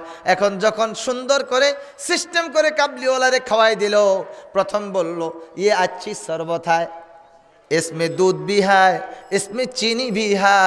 আমার বন্ধুরা বলেন, কাবলিওয়ালা জানতো না, সেই জন্য গালাগালি করেছে। যখন সে নারকেলের পদ্ধতি, খাওয়ার পদ্ধতি জানলো, খেয়ে মজা পেল, এখন বলে ইয়াচ্ছি ফল। হায় ঠিক কিনা বলেন ভাইয়েরা? আবার যে কথাটুকু বলতে চাই, আমাদের যেই সকল ছেলেরা এই কোরআন সম্পর্কে জানে না, কোরআন সম্পর্কে বুঝে না, শুধুমাত্র তারাই কোরআন সম্পর্কে উল্টাপাল্টা কথা বলে, ঠিক না বে ঠিক? আর একটু সময় দেবেন নাকি? চলবে? কষ্ট হয় আপনাদের?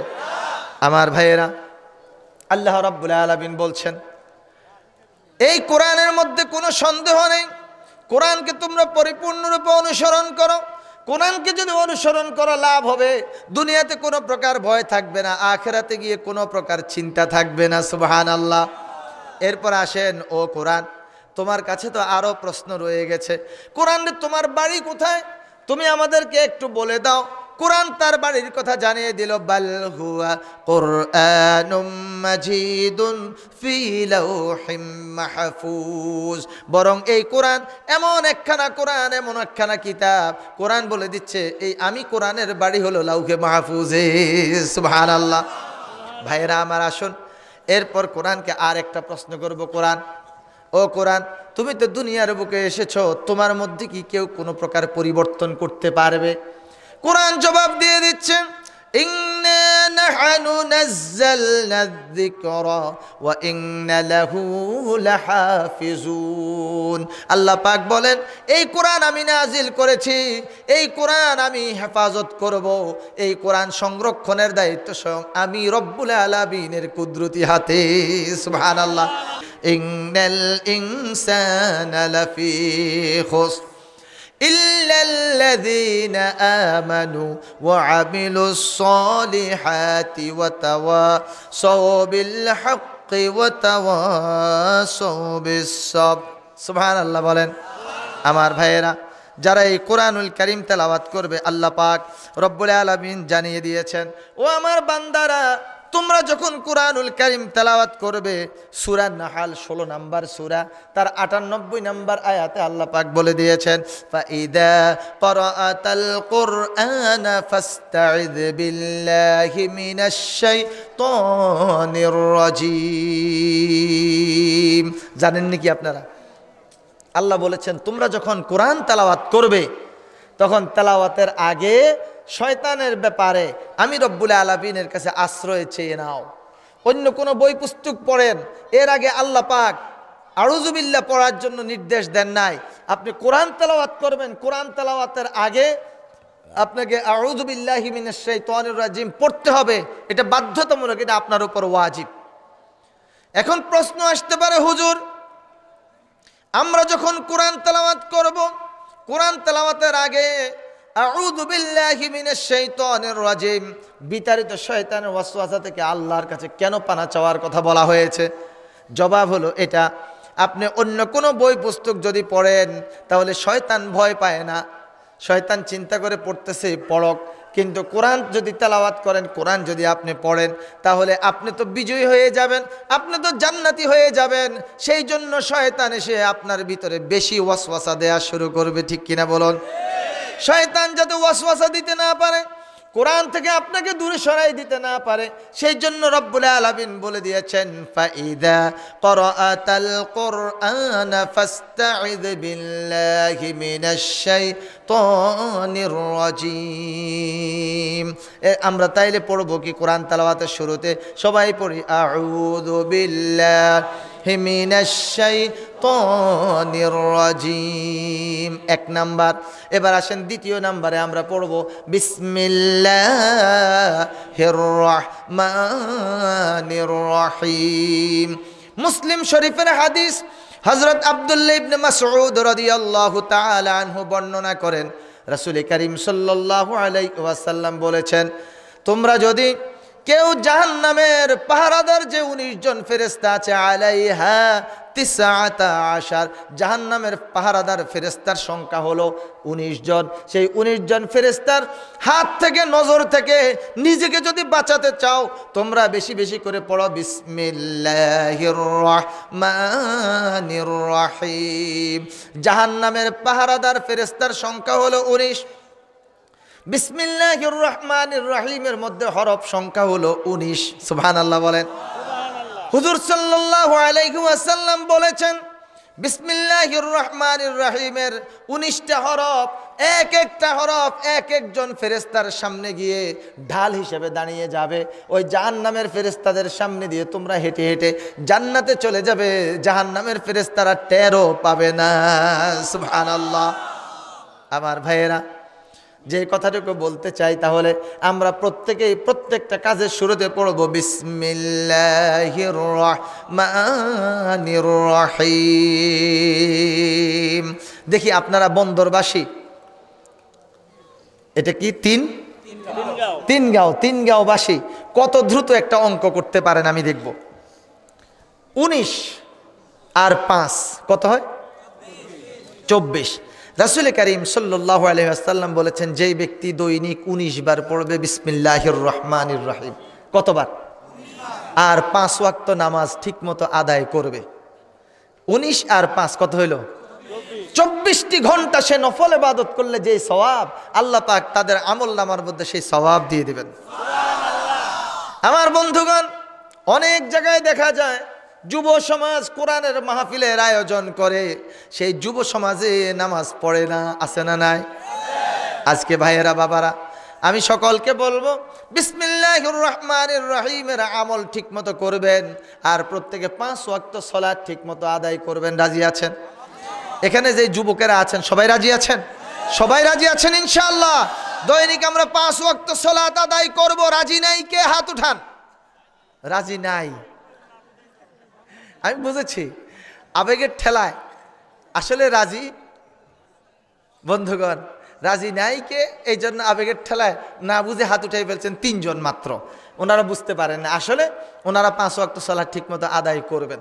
আমি আপনাদের মধ্য থেকে, এই এত শত শত মুসলমানের মধ্য থেকে আজকে এখানে 3 জন যুবক চাই। 3 জন যুবক যিনি আজকে রব্বুল আলামিনকে সাক্ষী রেখে বলবেন যে হুজুর, আল্লাহ আমাকে যতদিন বাঁচায় রাখেন, ইচ্ছাকৃতভাবে আমি 1 ওয়াক্ত নামাজও আর কাজা করব না। এরকম 3 জন যুবক কে কে এরকম সৌভাগ্যবান 3 জন যুবক আজকে পরিচয় দিতে পারেন? যুবক চাচ্ছে, যুবক যুবক। এই আপনাদের দাঁড়িটা নিয়ে উঠে গেছে, আপনারা এমনি নামাজি যুবক। ঠিক আছে, আপনি দাঁড়ান, দাঁড়ান। আলহামদুলিল্লাহ, নারায়ে তাকবীর। একজন যুবক, আরেকজন, আপনিও দাঁড়ান। আচ্ছা, এই 2 জন। এবার দাঁড়ি ছাড়া একজন যুবক চাই। 3 জন পেয়ে গেছি, এবার দাঁড়ি ছাড়া একজন যুবক। আপনারা বসেন। দাঁড়ি ছাড়া আরেকজন যুবক, জি বসেন মেহেরবানি করে। দাঁড়ি ছাড়া আরেকজন যুবক দাঁড়িয়েছে ইনশাআল্লাহ 5 ওয়াক্ত নিয়মিত। এই যুবক দাঁড়ি নাই, দাঁড়ি ছাড়া যুবক দাঁড়িয়ে গেছে। আল্লাহ তোমার ভয়ে সে ওয়াদা করছে 5 ওয়াক্ত সালাত ঠিকমতো আদায় করবে। আল্লাহ তুমি তাকে তৌফিক দান করো, বলি আমিন। আমি যদি বলতাম সবাই উঠেন, তাহলে সবাই দাঁড়াতেন, কিন্তু আমি স্বেচ্ছায় শুধুমাত্র 3 জন চেয়েছি, পেয়ে গেছি 4 জন। আল্লাহ কবুল করুন। সাথে সাথে আল্লাহ আমাদের সকলকে 5 ওয়াক্ত সালাত আদায় করার তৌফিক দান করুন, আমিন। আমি মনে করি আজকে যেই 4 জন যুবক প্রতিশ্রুতি দিলেন, ওয়াদা দিলেন 5 ওয়াক্ত নামাজ আদায় করবে, ঠিকই যদি তারা আদায় করে, তাহলে এই 2 দিন ব্যাপীর মাহফিলের সার্থকতা এটাই যথেষ্ট। ঠিক কিনা বলেন? ওহ, কি মজার কথা! কথা বললে কেবল আসে, আপনাদের তো কষ্ট হয়ে যাচ্ছে, আমি কি করব? হযরত আবু যর গিফারি রাদিয়াল্লাহু তাআলা আনহু বর্ণনা করেন, রাসূল করিম সাল্লাল্লাহু আলাইহি ওয়াসাল্লাম একটা বাগানের মধ্যে বসা। আমরা নবীজিকে দেখে হুজুরের পাশে গিয়ে বসে গেলাম। যখন আমরা কয়েকজন বসলাম, আরো কয়েকজন সাহাবী এসে বসে গেল। যখন আমরা অনেক হয়ে গেলাম, রাসূল করিম সাল্লাল্লাহু আলাইহি ওয়াসাল্লাম দাঁড়ায় গেলেন। দাঁড়ায় ছোট্ট একটা গাছ ধরলেন। সময়টা ছিল এরকম শীতকাল। শীতকালে গাছের পাতা ঝরে কিনা বলেন? গাছের পাতা ঝরে। তখন হুজুর সাল্লাল্লাহু আলাইহি ওয়াসাল্লাম ছোট্ট একটা গাছ ধরে এইভাবে ঝাঁকানো শুরু করলেন।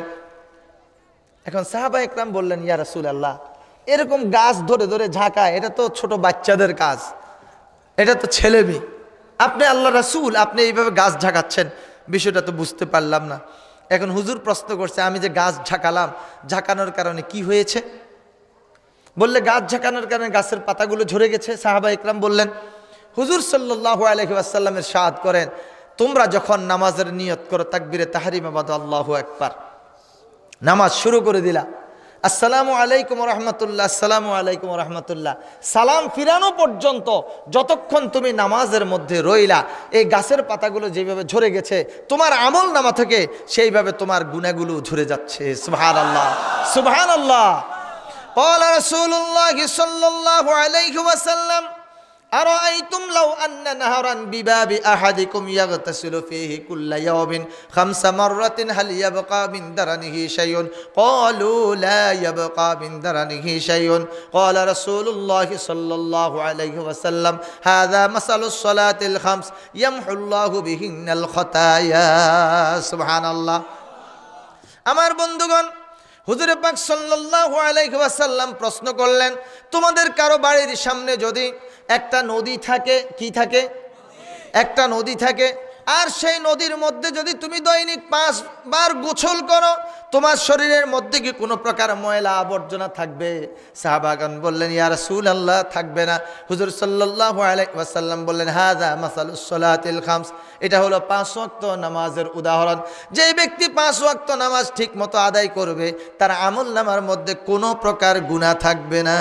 সুবহানাল্লাহ وقال رسول الله صلى الله عليه وسلم أول ما يحاسب به العبد يوم القيامة الصلاة فإن صلحت صلح سائر عمله وإن فسدت فسد سائر عمله আল্লাহ পাক বান্দাদের আল্লাহর হাবিব বলছেন ও আমার সাহাবীরা তোমরা জেনে রাখো হাসরের ময়দানে মানব জাতির কাছ থেকে সর্বপ্রথম রব্বুল আলামিন যে আমলের যে ইবাদতের হিসাব নেবেন সেটা হলো সালাত নামাজ যে ব্যক্তি নামাজের হিসাব দিয়ে দিতে পারবে তার জন্য সবগুলো হিসাব সহজ হয়ে যাবে যে ব্যক্তি নামাজের হিসাব দিতে পারবে না তার জন্য সব হিসাব কঠিন হয়ে যাবে আর যে ব্যক্তি রব্বুল আলামিনের হাতে ধরা পড়ে যাবে হিসাব দিতে পারবে না তার জন্য জাহান্নাম ছাড়া আর কোনো উপায় থাকবে না ঠিক কিনা বলুন রব্বুল আলামিন হাসরের ময়দানে মানব জাতিকে বলবেন ও আমার মানব জাতি ও আমার বান্দারা তোমরা দুনিয়াতে যাওয়ার আগে তোমাদের কাছ থেকে আমি একটা প্রতিশ্রুতি নিয়েছিলাম সেটা প্রশ্ন করেছিলাম আলাস্তু বিরব্বিকুম আমি কি তোমাদের প্রভু নই তোমরা সেদিন সবাই জবাব দিয়ে দিলা বালা হ্যাঁ রব্বুল আলামিন আপনি আমাদের প্রভু আজকে সেই প্রভু স্বীকৃতির একটা প্রমাণ আমি তোমাদের কাছ থেকে পেতে চাই তোমরা কি দুনিয়াতে আমি রব্বুল আলামিনকে নামাজের মাধ্যমে সিজদা করেছিলা কিনা নাকি কোনো বাবারে সিজদা করেছো নাকি কোনো মাজারে সিজদা করেছো কি করবেন হায় হায় আমাদের মানব জাতির মধ্যে কিছু সংখ্যক লোক এমনও আছে কয় খোদার দন খাজারে দিয়া খোদা হইলেন খালি হইয়া খাজা বাবার দরবার থেকে কেউ ফিরে না খালি হাতে ঢুমুর ঢুমুর ঢুম ঢুমুর ঢুমুর ঢুম বলেন চিৎকার দিয়ে নাউজুবিল্লাহ এরপরে গিয়ে খাজা বাবার দরবারে যায় বিভিন্ন মাজারের মধ্যে যায় চট্টগ্রামে গেলে দেখা যায় মাজারের ঠেলাঠেলি কয় এটা হযরত কুরা শাহ রহমতুল্লাহ আলাইহির মাজার তা আমি জিজ্ঞেস করলাম যে কুরা বুঝেন নাকি আপনারা কি কুরা কি না না না না না না চিনেন নাই মৌকার মু রগ কি হয়েছে মৌকার মু রগ মোরগ আপনি চট্টগ্রামে যদি যান চট্টগ্রামের মানুষ মোরগের কয় কুরা তো এক বাবা হাঁস খেত সব সময় একদিন হাঁস খেতে খেতে কয় হাঁস আর খাবো না কুরা ল মানে মোরগ ল তো বাবারে মোরগ দিয়েছে এখন মোরগ খাওয়া শুরু করছে এর পর থেকে এখন এই বাবার নাম হয়ে গেছে কুরা বাবা হযরত কুরা শাহ রহমতুল্লাহ আলাইহির মাজার এরপরে আরেক দূর গেলাম তো বললো যে হুজুর এটা হলো হযরত বদনা শাহ রহমতুল্লাহ আলাইহির মাজার তো বললাম যে বদনা শাহ রহমতুল্লাহ আলাই কেন বলে যে এই বাবার একটা খাসলত ছিল সেটা হলো বাবা হাফ প্যান্ট পরে ঘুরতেন কাপড় চোপড় আর কিছু পরতেন না আর সবসময় হাতের মধ্যে একটা বদনা থাকতো এই জন্য ওনাকে বলা হয়তো বদনা শাহ রহমতুল্লাহ আলাইহির মাজার ওনার বাজারের মধ্যে অন্য কিছু চলে না সবাই শুধু কেবল বদনা দেয় ওনার মাজারের মধ্যে পাশে বদনা দোকান দেখলাম তো আমারে যিনি নিয়ে গেছেন উনি বললেন যে হুজুর এই যে বদনাগুলো দেখা যায় এক একটা বদনা কত শতবার যে বিক্রি হয়েছে বিক্রি হয় দিনের বেলা এনে মাজারের মধ্যে বদনা শরীফ দিয়ে দেওয়া হয় মাজার শরীফের মধ্যে আচ্ছা রাতের বেলা যখন সব ভক্তরা চলে যায় আবার এই বদনাগুলো দোকানের মধ্যে চলে যায় পরের দিন আবার এই বদনা বিক্রি হয় এই মাজারের মধ্যে আসে এটা হলো বদনা শাহ রহমতুল্লাহ আলাইহির মাজার মিরসরাইতে আরেক মাজার সেটা হলো হযরত ডাইলসাইল খিচুড়ি রহমতুল্লাহ আলাইহির মাজার তো জিজ্ঞেস করলাম যে এটার কারণ কি বলে যে উনি ডাইল এবং চাইল মিলে খিচুড়ি রান্না করে খেতেন উনি আর ভাত বুত রুটি মুটি কিচ্ছু খেতেন না এই জন্য এটা হলো হযরত ডাইলসাইল খিচুড়ি রহমতুল্লাহ আলাইহির মাজার আর এগুলোর মধ্যে গিয়ে গিয়ে আমাদের মুসলমানেরা সেজদা করে করে নিজের ঈমানটাকে বরবাদ করে দিয়ে তারা মুশরিক হয়ে যাচ্ছে। চিৎকার দিয়ে বলেন নাউযুবিল্লাহ।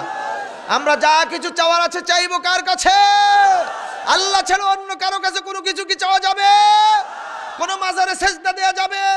কোন দরবেশ পীর ফকিরের পায়ের মধ্যে সেজদা দেয়া যাবে? যেই সমস্ত পীর সাহেবেরা সেজদা গ্রহণ করে ওগুলো পীর নয়, ওগুলো হচ্ছে শয়তান। ঠিক কিনা বলুন? আমার কথায় কি আপনারা বেজার হচ্ছেন? আমার দেশে হক্কানি অনেক পীর সাহেব আছেন যাদের দরবারে কোনো সেজদা নাই। আছে না নাই? কোথায়? ও আচ্ছা আচ্ছা, এখানে নাকি কোথায় ল্যাংটাসার মাজার আছে। ল্যাংটা থাকা কি সওয়াবের কাজ না গুনাহের কাজ? যে ল্যাংটা থাকে সে সার্বক্ষণিক গুনাহে কবিরার মধ্যে থাকে। ঠিক কিনা বলেন? অতএব এই ল্যাংটা ম্যাংটা এগুলোর কাছে যাওয়ার কোনো সুযোগ নাই। আর এই বাবাদের দরবারের মধ্যে যারা থাকে, আবার কিছু ল্যাংটা ফকিরও থাকে, মোষ, ওরে বাবা রে বাবা, মোষ কোনোদিন তারা একটু ছুরিও লাগায় না, কাঁচিও লাগায় না, ব্লেডও লাগায় না। এমন অবস্থা হয়ে গেছে একবারে শাটারের মতো মুখের সামনে দিয়ে পড়ে আছে। কি ঠিক কিনা বলেন? এদের মুখের মধ্যে টর্চ লাইট মেরে মুখ খুঁজে পাওয়াও অনেকটা মুশকিল। তা আমি বলি, তোমরা যে খাবা, তিনটা জিনিস খাওয়া তাদের জন্য একটু কঠিন। একটা হলো দই। যদি আপনি তাদেরকে দই দেন খাওয়ার জন্য, মগে করে দেন, তাহলে দই এইভাবে ঢুকাইতে লাগলে মোষ সহ ঢুকবে, দই মোষের মধ্যে লেগে যাবে। কি ঠিক কিনা বলেন? এরপরে আসেন আরেকটা সমস্যা হলো, জ্যৈষ্ঠ মাসে যখন আম পাকে, এদেরকে যদি আপনি আম দেন খাওয়ার জন্য, তাহলে আম খাওয়ার সাথে সাথে নিজের মোষ সহ খাওয়া শুরু করে দেবে। আরেকটা জিনিস হলো, ভাত খাওয়ার সময় তো আমরা এইভাবে লোকমা ধরি। লোকমা বুঝেন নাকি? আচ্ছা, লোকমা ধরি তো লোকমা ধরার সময় তো যা হোক মোষ সরাই দিয়ে খাওয়া যাবে, কিন্তু আরেকটা জিনিস, এটা লোকমা ধরা যায় না, এটা মুড়ি। এভাবে ধরে তালুর মধ্যে নেনি, এইভাবে মারে। ঠিক কিনা বলেন? ওরা যখন এইভাবে মুড়ি খাবে, ওদের এই শাটারের ভিতরে আল্লাহর রহমত একটা মুড়িও ঢুকবে না, সব বাহিরে পড়বে। ঠিক কিনা বলেন? এই ধরনের ভণ্ডদের কাছে ধরে আমরা যাব না। রাজি আছেন? কে কে রাজি আছেন? আল্লাহকে সাক্ষী করে দুটো হাত উঠে দেখায় দেন আল্লাহু আকবার, আল্লাহু আকবার। আমরা এই ভণ্ডদের কাছে যাব না। ঠিক কিনা বলুন? আমার ভাইয়েরা, আল্লাহ আমাদেরকে সকল প্রকার ভণ্ডামি থেকে হেফাজত করেন বলে আমিন। যদি যেতে হয় বুঝে শুনে যাবেন। যেই দরবারের মধ্যে যে পীরে কামেল, যে বুজুর্গ কোনো সেজদা গ্রহণ করে না, যেই বুজুর্গ পায়ের মধ্যে চুম্বন গ্রহণ করে না, সে বুজুর্গের কাছে যান। কিন্তু যারা পায়ের মধ্যে সেজদা গ্রহণ করে, চুমু গ্রহণ করে, তাদের আশেপাশেও আপনারা যাবেন না। আমার কথায় কি বাবারা কেউ রাজি হয়েছেন? বেজার হয়েছেন? সবাই আমার কথায় রাজি তো ইনশাআল্লাহ? ভাইয়েরা আমার, যে কথাটুকু বলতে চাচ্ছি, এগুলো হচ্ছে শিরক। কেউ যদি আমরা শিরক করে ফেলি, তাহলে অবস্থা কি হবে আমাদের? মুশরিক। তাদের ব্যাপারে আল্লাহর ঘোষণা কি? আল্লাহ পাক বলছেন, আল্লাহ পাক বলেছেন, وَمَن يُشْرِكْ بِاللَّهِ فَقَدْ حَرَّمَ اللَّهُ عَلَيْهِ الْجَنَّةَ وَمَأْوَاهُ النَّارُ। আল্লাহু আকবার। যে ব্যক্তি আল্লাহর সাথে অন্য কাউকে শরীক করলো, আল্লাহ পাক বলে দিয়েছেন, আমি রব্বুল আলামিন তার জন্য জান্নাতকে হারাম করে দিলাম, আর তার জন্য জাহান্নাম ওয়াজিব হয়ে যাবে। চিৎকার দিয়ে বলুন নাউযুবিল্লাহ। আমাদের দেশে শয়তান একটা আছে, এটার ছবি দেখলে মনে হয় এটা ফটকা মাছের মতো ফুলে গেছে। এরকম মনে হয় যেন তার এরকম জুব্বা একটা গায়ে দেয়, এটার ভিতরে মনে হয় যেন বালিশ একটা ঢুকাই রাখছে। যদি খেজুর কাটা দিয়ে এমনি গুতা মারে, ফুস করে মনে হয় বাতাস বের হয়ে যাবে। ঠিক কিনা বলেন? সে গত কিছুদিন আগে দাবি করেছে সে নাকি ফাতেমাতুজ জোহরা রাদিয়াল্লাহু তাআলা আনহার স্বামী, আর এখন সে বলতেছে তার সাথে নাকি প্রতিদিন আল্লাহর সাথে দেখা হয়, আর কয়দিন পরে সে নিজেরই খোদা দাবি করে বসবে। ঠিক কিনা বলেন? এই শয়তানের যে অবস্থান, এটার নাম দিয়েছে বাবে রহমত। আমি বলবো এটা বাবে রহমত না, এটা হচ্ছে বাবে গজব। এই বাবে গজবের মধ্যে যেতে কে কে রাজি আছেন? কেউ রাজি নাই। আল্লাহ আমাদেরকে হেদায়েতের পথে রাখুন, আল্লাহ আমাদেরকে হেদায়েত নসিব করুন, শিরক থেকে আল্লাহ আমাদেরকে মুক্ত রাখুন। সবাই বলি আমিন। আমার বাবারা, ভাইয়েরা, যে কথাটুকু বলছিলাম, দৈনিক আমরা 19 বার পড়ব বিসমিল্লাহির রহমানির রহিম, আর 5 ওয়াক্ত নামাজ ঠিকমতো আদায় করব। হুজুরে পাক সাল্লাল্লাহু আলাইহি ওয়াসাল্লাম বলেন, ও আমার সাহাবীরা জেনে রাখো, আমি গাছ ঝাঁকি দেওয়ার কারণে পাতাগুলো যে এইভাবে ঝরে ঝরে পড়লো, তোমরা যখন নামাজের মধ্যে থাকো, যতক্ষণ তোমরা নামাজে থাকবে ততক্ষণ পর্যন্ত তোমাদের গুনাহগুলো এইভাবে ঝরতে থাকবে।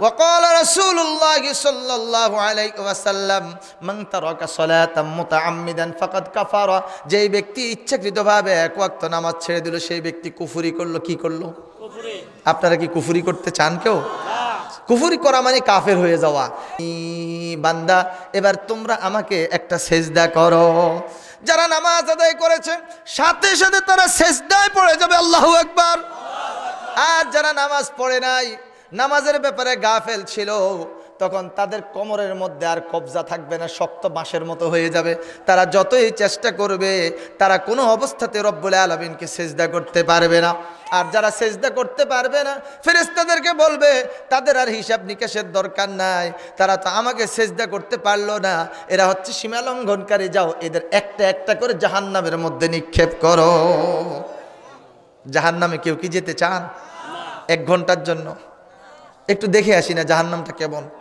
যাবেন নাকি 1 মিনিট 1 সেকেন্ড আল্লাহ জাহান্নামের আযাব কত কঠিন একটা সেকেন্ডের জন্য আপনি জাহান্নামে যাবেন জ্বলে পুড়ে ভস্মীভূত হয়ে যাবে ইন্না লিল্লাহি ওয়া ইন্না ইলাইহি রাজিউন আল্লাহ পাক রব্বুল আলামিন আমাদের সকলকে জাহান্নাম থেকে হেফাজত করো আমিন সাহাবায়ে কেরাম যখন জাহান্নামের কথা শুনতেন সাহাবায়ে কেরাম ফুপিয়ে ফুপিয়ে কাঁদতেন চোখ থেকে পানি ঝরতো আর সেজদার মধ্যে পড়ে পড়ে বলতেন রব্বানা সরিফ আন্না আযাবা জাহান্নাম ইন্না আযাবাহা কানা গরামা সবাই বলে আমিন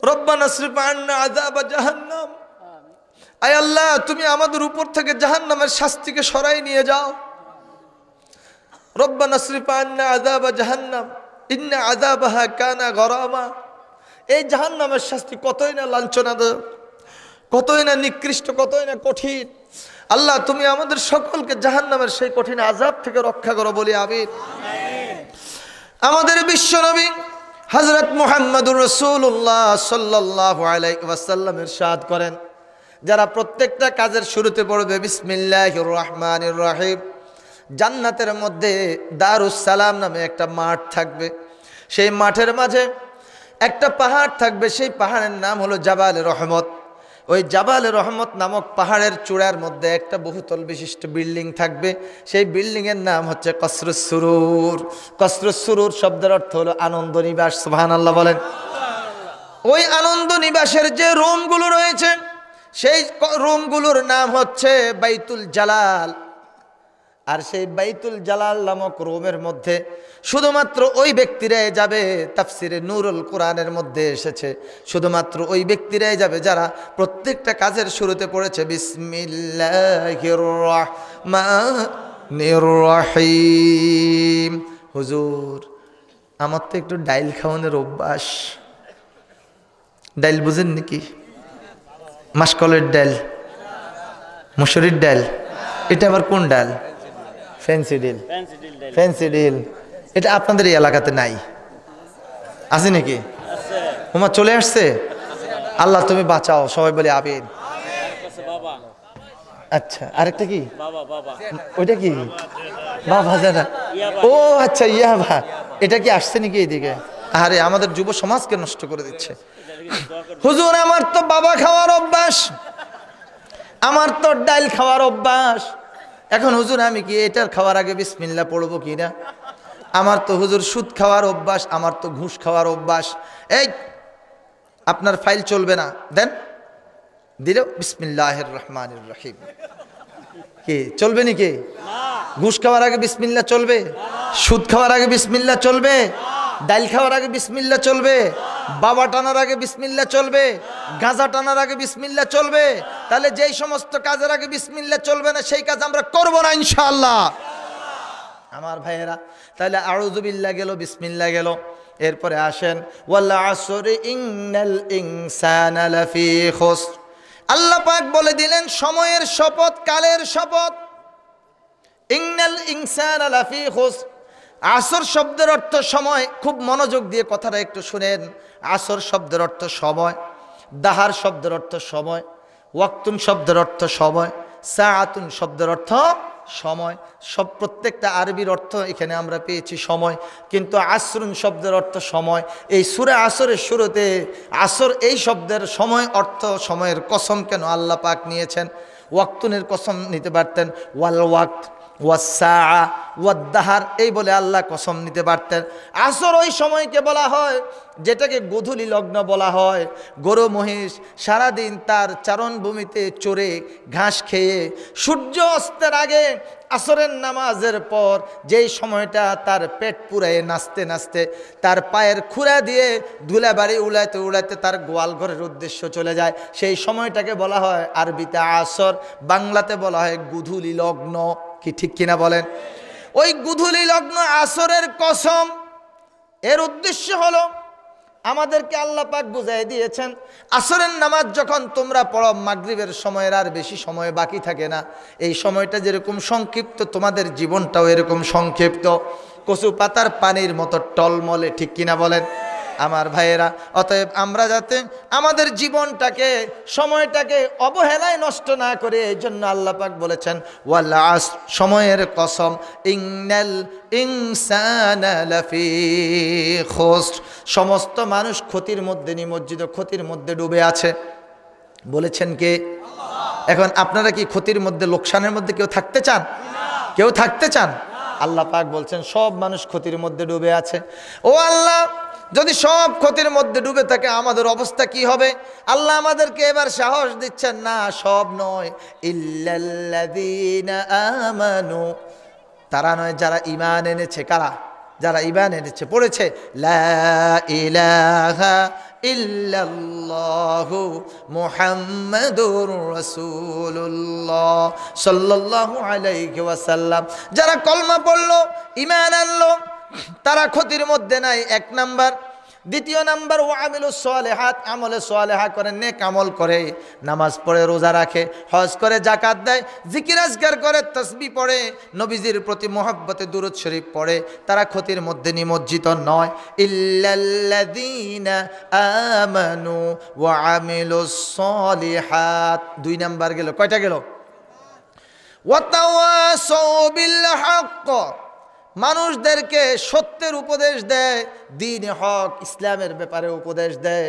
ওয়া তাওয়াসাউ বিস সবর, এই উপদেশ দিতে গেলে তার উপর বিপদ মুসিবত নেমে আসতে পারে, সেই অবস্থায় তাকে ধৈর্য ধারণ করতে হবে। আমার বন্ধুগণ, মায়ানমারের মুসলমানেরা সেই বৌদ্ধদের ভিতরের মধ্যে আছে, তারা ঘোষণা দিয়েছে লা ইলাহা ইল্লাল্লাহু মুহাম্মাদুর রাসূলুল্লাহ। তাদের উপর এখন মুসিবত আছে না নাই? আহারে, মায়ানমারের একটা 16 বছরের যুবককে ধরলো, দেখতে পেলাম যুবকটাকে ধরে এনে জোর করে শোয়াই দিল, তার বুকের মধ্যে ছুরি বসাই দিয়ে টান মেরেছে, তার বুকটাকে ছিঁড়ে ফেললো। এই যুবকটা ছটপট করতেছে, হাত পা এইভাবে নাচানাচি করতেছে, আর ওই যুবকের বুকের ভিতরে হাত দিয়ে তার কলিজাটা বের করে ফেললো, তার হৃৎপিণ্ড, তার হাড়টা বের করে ফেললো। তাৎক্ষণিকভাবে সেই যুবকটা ইন্তেকাল করলো।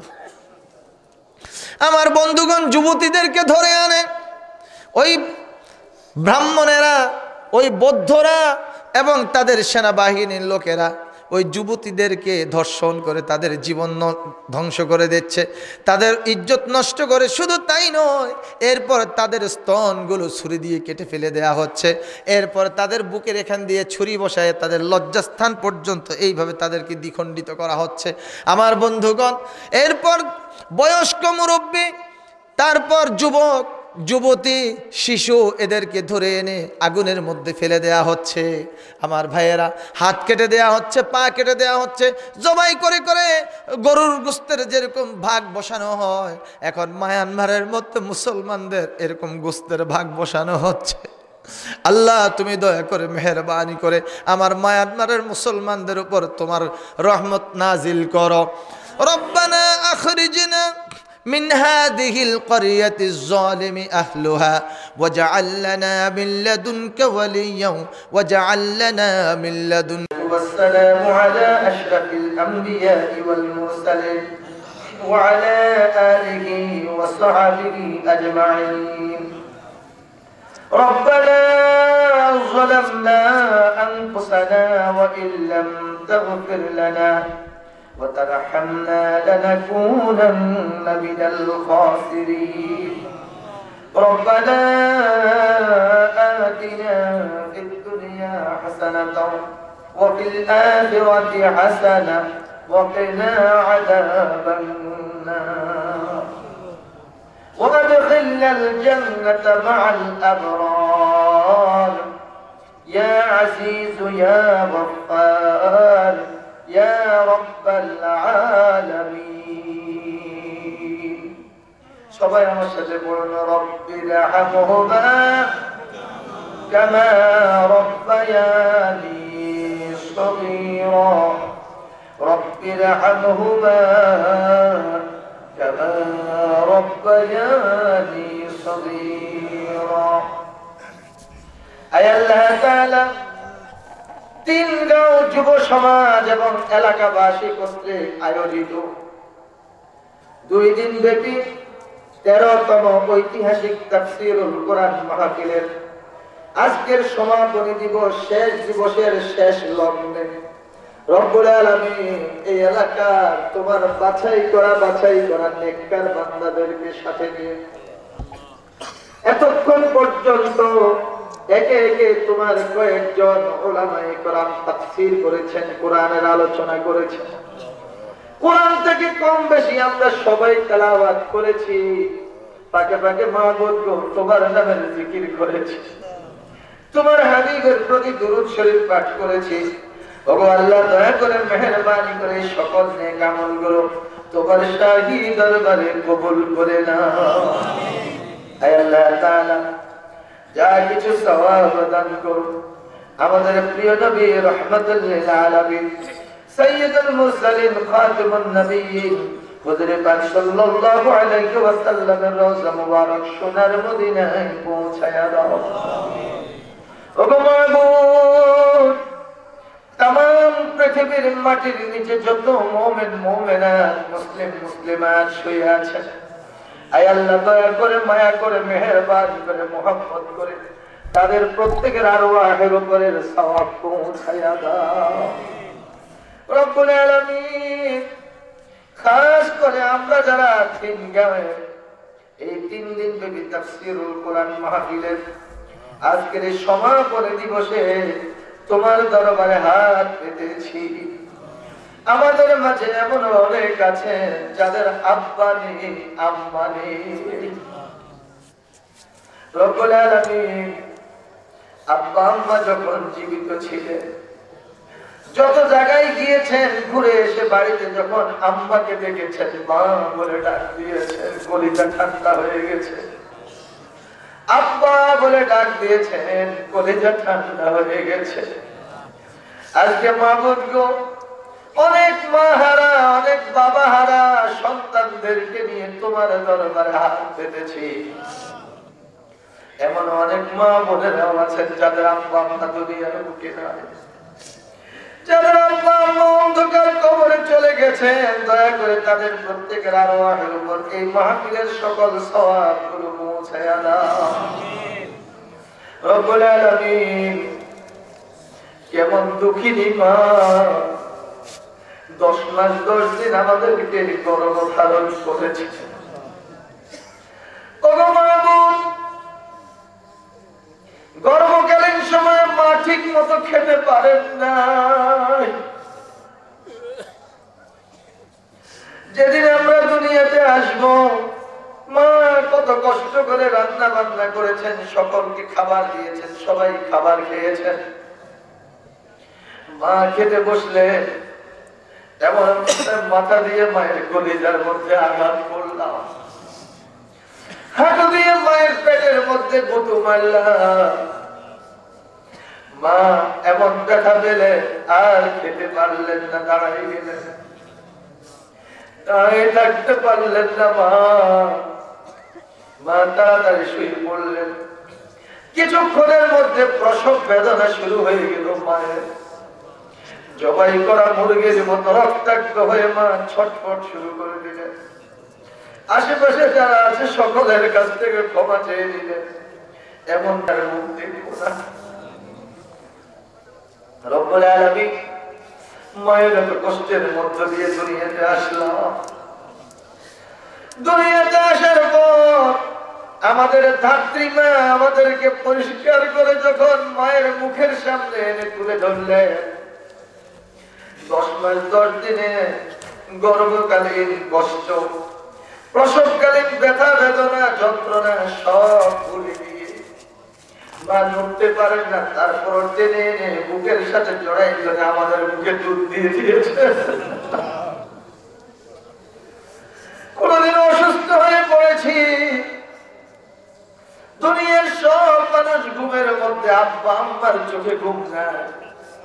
আব্বা আম্মা কোরআন নিয়ে বসে গেছে, কোরআন তেলাওয়াত করেন, আর এই গভীর রাতে আল্লাহর কাছে ফরিয়াদ করছেন, আল্লাহ আমাদের সন্তানকে তুমি সুস্থ করে দাও, বাঁচাও।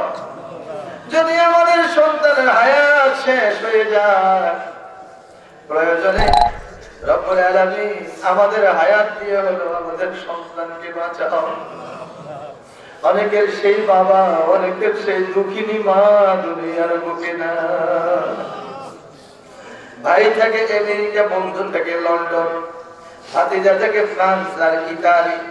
মুহূর্তের মধ্যে টেলিফোন, মোবাইল ফোন, টেলেক্স, ইন্টারনেটের মাধ্যমে, ইমো, ভাইবার, স্কাইপের মাধ্যমে দেখাও যায়, কথাও বলা যায়। কিন্তু বাড়ির কাছে কবরস্থানের মধ্যে যে আব্বা আম্মা দাদা দাদি নানা নানিকে রেখে আসলাম, রেখে আসার পর আজ পর্যন্ত তো তাদের কোনো খবর পেলাম না। আল্লাহ গো, দয়া করে মেহেরবানি করে তাদের প্রত্যেকের আরওয়াহের উপরে সওয়াব পৌঁছায় দাও। কখন কারো কবরের মধ্যে যদি আযাব হয়ে থাকে, আল্লাহ আমরা দুনিয়াবাসীরা তাদের জন্য দোয়া করছি, আল্লাহ তুমি তাদেরকে মাফ করে দাও, তাদের কবরগুলোকে তুমি জান্নাতের বাগান বানিয়ে দাও। আয় আল্লাহ তাআলা, আমরা গুনাহগার মাবুদ, গুনার বোঝা মাথায় নিয়ে তোমার দরবারে হাত পেতেছি। রব্বুল আলামিন, তিন গামের জমিনের দিকে তুমি তোমার রহমতের কুদরতি নজর দাও। আমাদের এখানে পুরুষদের জন্য একটা প্যান্ডেল, আমাদের মা বোনদের জন্য আরেকটা প্যান্ডেল, দুইটা প্যান্ডেলের মধ্যে নারী এবং পুরুষেরা কিভাবে ভিক্ষুকের মতো হাত পেতে বসে আছে। রব্বুল আলামিন, এতক্ষণ পর্যন্ত তোমার কোরআনের মহব্বতে, তোমার দ্বীন ইসলামকে যারা করেছে, হাসানা দিয়েছে, দান করেছে, তোমার সেই ব্যক্তিরা এখন ভিক্ষুকের মতো দুটো হাত পেতে বসে আছে। আয় আল্লাহ, তোমার বান্দারা কে কি চায় তুমি তো দেখতেছো আর শুনতেছো। মাবুদ, আমরা গুনাহগার, গুনাহ করতে পারি, কিন্তু আমাদের পরিচয় আমরা তোমার বান্দা, আর তোমার পরিচয় তুমি তো গফুর, তুমি তো গফফার, তুমি তো রহিম, তুমি তো রহমান। আমাদের গুনাহের দিকে না তাকিয়ে তুমি তোমার গফুর, গফফার, রহমানুর রহিম নামগুলোর দিকে তাকিয়ে, আয় আল্লাহ তুমি দয়া করে আমাদের সকলকে মাফ করে দাও। ওগো আল্লাহ, আমরা যেইভাবে চোখের পানি ছেড়ে দিয়ে দিনের সাথে হাত পেতে বসে বসে তোমার কাছে যাচ্ছি, এইভাবে কেঁদে কেঁদে যদি কোন মানুষ কোন পাষাণ হৃদয়ের মানুষের কাছে কিছু চায়, সেই পাষাণ হৃদয়ের মানুষটা আমাদেরকে খালি হাতে ফিরাতে পারবে না। আল্লাহ তুমি তো রহিম, তুমি তো রহমান, তোমার রহমতের তো কোনো তুলনা নেই।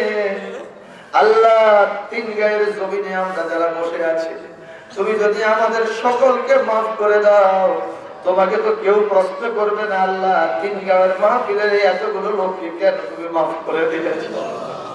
আল্লাহ তুমি দয়া করে আমাদেরকে মাফ করে দাও। কোন ভিক্ষুক ভিক্ষার জন্য যদি এক বাড়িতে যায়, ভিক্ষা না পায়, মনের মধ্যে আশা থাকে আরেক বাড়িতে গেলে তো পাবো। ও রব্বুল আলামিন, আমাদের দরবার তো একটা দরবার ইলাহি, তোমার দরবার। তুমি যদি আমাদেরকে বিমুখ করো, খালি হাতে ফিরে দাও, ওগো আল্লাহ, আমরা কার কাছে যাইব? তুমি ছাড়া তো আমাদের যাওয়ার আর কেউ না। আমার বাবারা, ভাইরা, আমার বিশ্বাস আমাদের দোয়া কবুল হচ্ছে। যার যার চাওয়া আছে চোখের পানি ছেড়ে দিয়ে রব্বুল আলামিনের কাছে চায়। আল্লাহ তোমার বান্দারা কে কি চায় তোমার কাছে তুমি তো দেখতেছো, তুমি তো শুনতেছো। এই জান্নাতের বাগান থেকে যারা যাচ্ছে আল্লাহ তুমি তাদের প্রত্যেকের দিনের নেক মাকসুদ গুলো পূর্ণ করে দাও।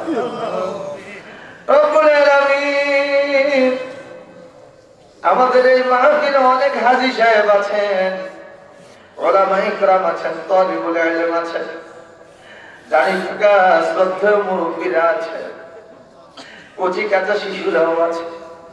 মাহবুব কার দোয়া কবুল হচ্ছে আমরা তো জানি না। বাজারের মধ্যে চিনি যদি কিনতে যাই 50 টাকা কেজি, সেই চিনির সাথে যে বালুগুলো আছে বালুগুলো তো 50 টাকা কেজিতে বিক্রি হয়ে যায়। আমাদের মাহফিল থেকে তুমি যাদের দোয়া কবুল করছো গো আল্লাহ, তাদের সাথে সাথে ওই চিনির সাথে যেরকম বালু বিক্রি হয়ে যায়, তাদের দোয়া কবুল করছে এই নেককার বান্দাদের সাথে আমাদের গুনাহগারদের দোয়াগুলো কবুল করে নাও আল্লাহ। মাহবুব আমাদের মাঝে যদি কোনো অভাবগ্রস্ত থাকে অভাব দূর করে দাও, ঋণগ্রস্ত যদি থাকেন ঋণগুলো পরিশোধ করার তৌফিক দাও, বিপদগ্রস্ত যদি থাকেন বিপদ থেকে উদ্ধার করে দাও, সমস্যাগ্রস্ত যদি কেউ থাকেন সমস্যাগুলো দূর করে দাও। আয় আল্লাহ অনেকে অসুস্থ আছেন দোয়া চেয়েছেন আল্লাহ তুমি তাদেরকে পরিপূর্ণ শিফা দান করো। আয় আল্লাহ প্রত্যেকের কামাই রোজগারে বরকত দান করো, ছাত্রদের জেহান শক্তি বাড়িয়ে দাও, লেখাপড়ায় বরকত দান করো। রব্বুল আলামিন কে কি চাচ্ছে তুমি প্রত্যেকের নেক দোয়াগুলো কবুল করে নাও। আমাদের মা বোনদের মধ্যে অনেকে অসুস্থ থাকতে পারেন আল্লাহ তুমি তাদেরকে শিফা দান করো। আয় আল্লাহ অনেক মা বোনেরা আছেন যাদের স্বামী নেই, দুনিয়ার বুকে অন্ধকার কবরে চলে গেছে, আল্লাহ তাদের স্বামীদেরকে তুমি জান্নাতুল ফেরদাউস নসিব করো। আয় আল্লাহ এমনও অনেক পুরুষেরা এখানে আছেন যাদের স্ত্রী দুনিয়া থেকে বিদায় নিয়ে কবরবাসী হয়ে গেছে, আল্লাহ তুমি তাদেরকে জান্নাতুল ফেরদাউস নসিব করো। রব্বুল আলামিন তুমি দয়া করে মেহেরবানি করে আমাদের দোয়া কবুল করে নাও। আয় আল্লাহ এই কোরআনের মহব্বতে তোমার মহব্বতে তোমার বান্দাদের কাছে আবেদন করেছি, কেউ দিয়েছেন 20, কেউ দিয়েছেন 10, কেউ 5000, আবার কেউ দিয়েছেন 2000, 3000, 1500, নগদ অনেক টাকা দান করেছেন। যিনি যতই দান করেছেন গো আল্লাহ প্রত্যেকের দানকে তুমি কবুল ও মঞ্জুর করে নাও।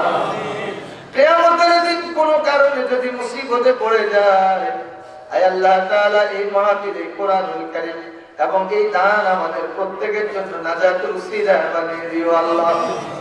রব্বুল আলামিন যারা এই মাহফিলের আয়োজন করেছে, বিশেষ করে কয়েকজন যুবককে দেখেছি খুব দৌড়াদৌড়ি করছে, আল্লাহ এই যুবকদেরকে তোমার দরবারে কবুল করে নাও। যারা আয়োজন করেছেন, যারা অর্থ দিয়ে বিভিন্ন ভাবে সহযোগিতা করেছে, যারা শোনার জন্য এসেছে, কিয়ামতের দিন কোনো কারণে যদি মুসিবতে পড়ে যায় এই মাহফিল আমাদের প্রত্যেকের জন্য নাজাতের উসিলা বানিয়ে দিও আল্লাহ। আয় আল্লাহ 13 বছর পূর্ণ হলো 13তম বার্ষিক তাফসীরুল কোরআন মাহফিল, এইভাবে দুনিয়া যতদিন থাকবে কিয়ামত পর্যন্ত এই মাহফিলকে তুমি জারি রেখে দিও আল্লাহ। এখানে কোরআন হাদিসের আলোকে যে আলোচনা করেছি আমাদেরকে আমল করার তৌফিক দাও। ওগো মাহবুব তোমার কাছে ফরিয়াদ করেছি, এখানে অনেক হাজী সাহেবরা আছেন, প্রত্যেকের হজকে তুমি কবুল করে নাও। অনেকে হজে যেতে পারেন না, মনে আশা আছে, আল্লাহ তুমি তাদেরকে তোমার বাইতুল্লাহ জিয়ারত করার হজ করার তৌফিক দাও। রব্বুল আলামিন নবীজির রওজা মুবারকে সরাসরি সালাম না জানাইয়া 3 টুকরা কাপড়ের ভিতরে ঢুকাইও না গো আল্লাহ। আয় আল্লাহ যারা নবীর রওজা মুবারকে সালাম দিতে পেরেছি, স্বপ্ন যুগে অন্তত একটিবারের জন্য হলেও আমাদের নবীজিকে দেখার তৌফিক তুমি দান করো আল্লাহ। যাদের কন্যাদায়গ্রস্ত পিতা মেয়ে আছে দিয়ে দিতে পারেন আল্লাহ, তাদের মেয়েগুলোর বিবাহের ব্যবস্থা করে দাও। আয় আল্লাহ যাদের সন্তান সন্ততি নেই তাদেরকে নেক সন্তান দান করো আল্লাহ। আমাদের প্রত্যেকের সন্তানদেরকে মানুষের মতো মানুষ বানাও আল্লাহ। তুমি আমাদের প্রত্যেকের দোয়াকে কবুল করে নাও। আয় আল্লাহ অনেক বিশাল বড় নামের তালিকা পাঠ করেছি, যারা এক সময় মাহফিলে আসতেন, এই মাহফিলে দান করতেন। আজকে এই সমস্ত মুরব্বিয়ান দুনিয়ার বুকে নাই, অন্ধকার কবরে চলে গেছে। কিয়ামত পর্যন্ত আর কোনদিন এখানে আসতে পারবেন না। আয় আল্লাহ, তাদের মধ্যে থেকে অনেকের নাম এসেছে, আল্লাহ তুমি তাদের সকলকে মাফ করে দাও। আমরা যারা আজকে হাত উঠাইছি জানি না গো মাহমুদ, কার জন্য এই মাহফিল জীবনের শেষ মাহফিল হয়ে গেছে। আল্লাহ তুমি আমাদেরকে মাফ করেছো, আল্লাহ তুমি আমাদেরকে মাফ করেছো, আল্লাহ আমরা তো আশা করি তুমি আমাদেরকে মাফ করে দিয়েছো। আল্লাহ এই আশা করে হাত নামাতে চাই, আমাদের প্রত্যেকের সকল দোয়াগুলো কবুল করে নাও। যতদিন বেঁচে থাকি দিন ইসলামের উপর বেঁচে থাকার তৌফিক দাও। মৃত্যুর ডাক যখন আসবে ঈমানের সাথে মৃত্যু নসিব করো। সাকরাতুল মউত যখন শুরু হয়ে যাবে, মৃত্যুর কঠিন কষ্টের সময় আমাদের প্রত্যেকের জবানে এবং কলবে জারি করে দিও লা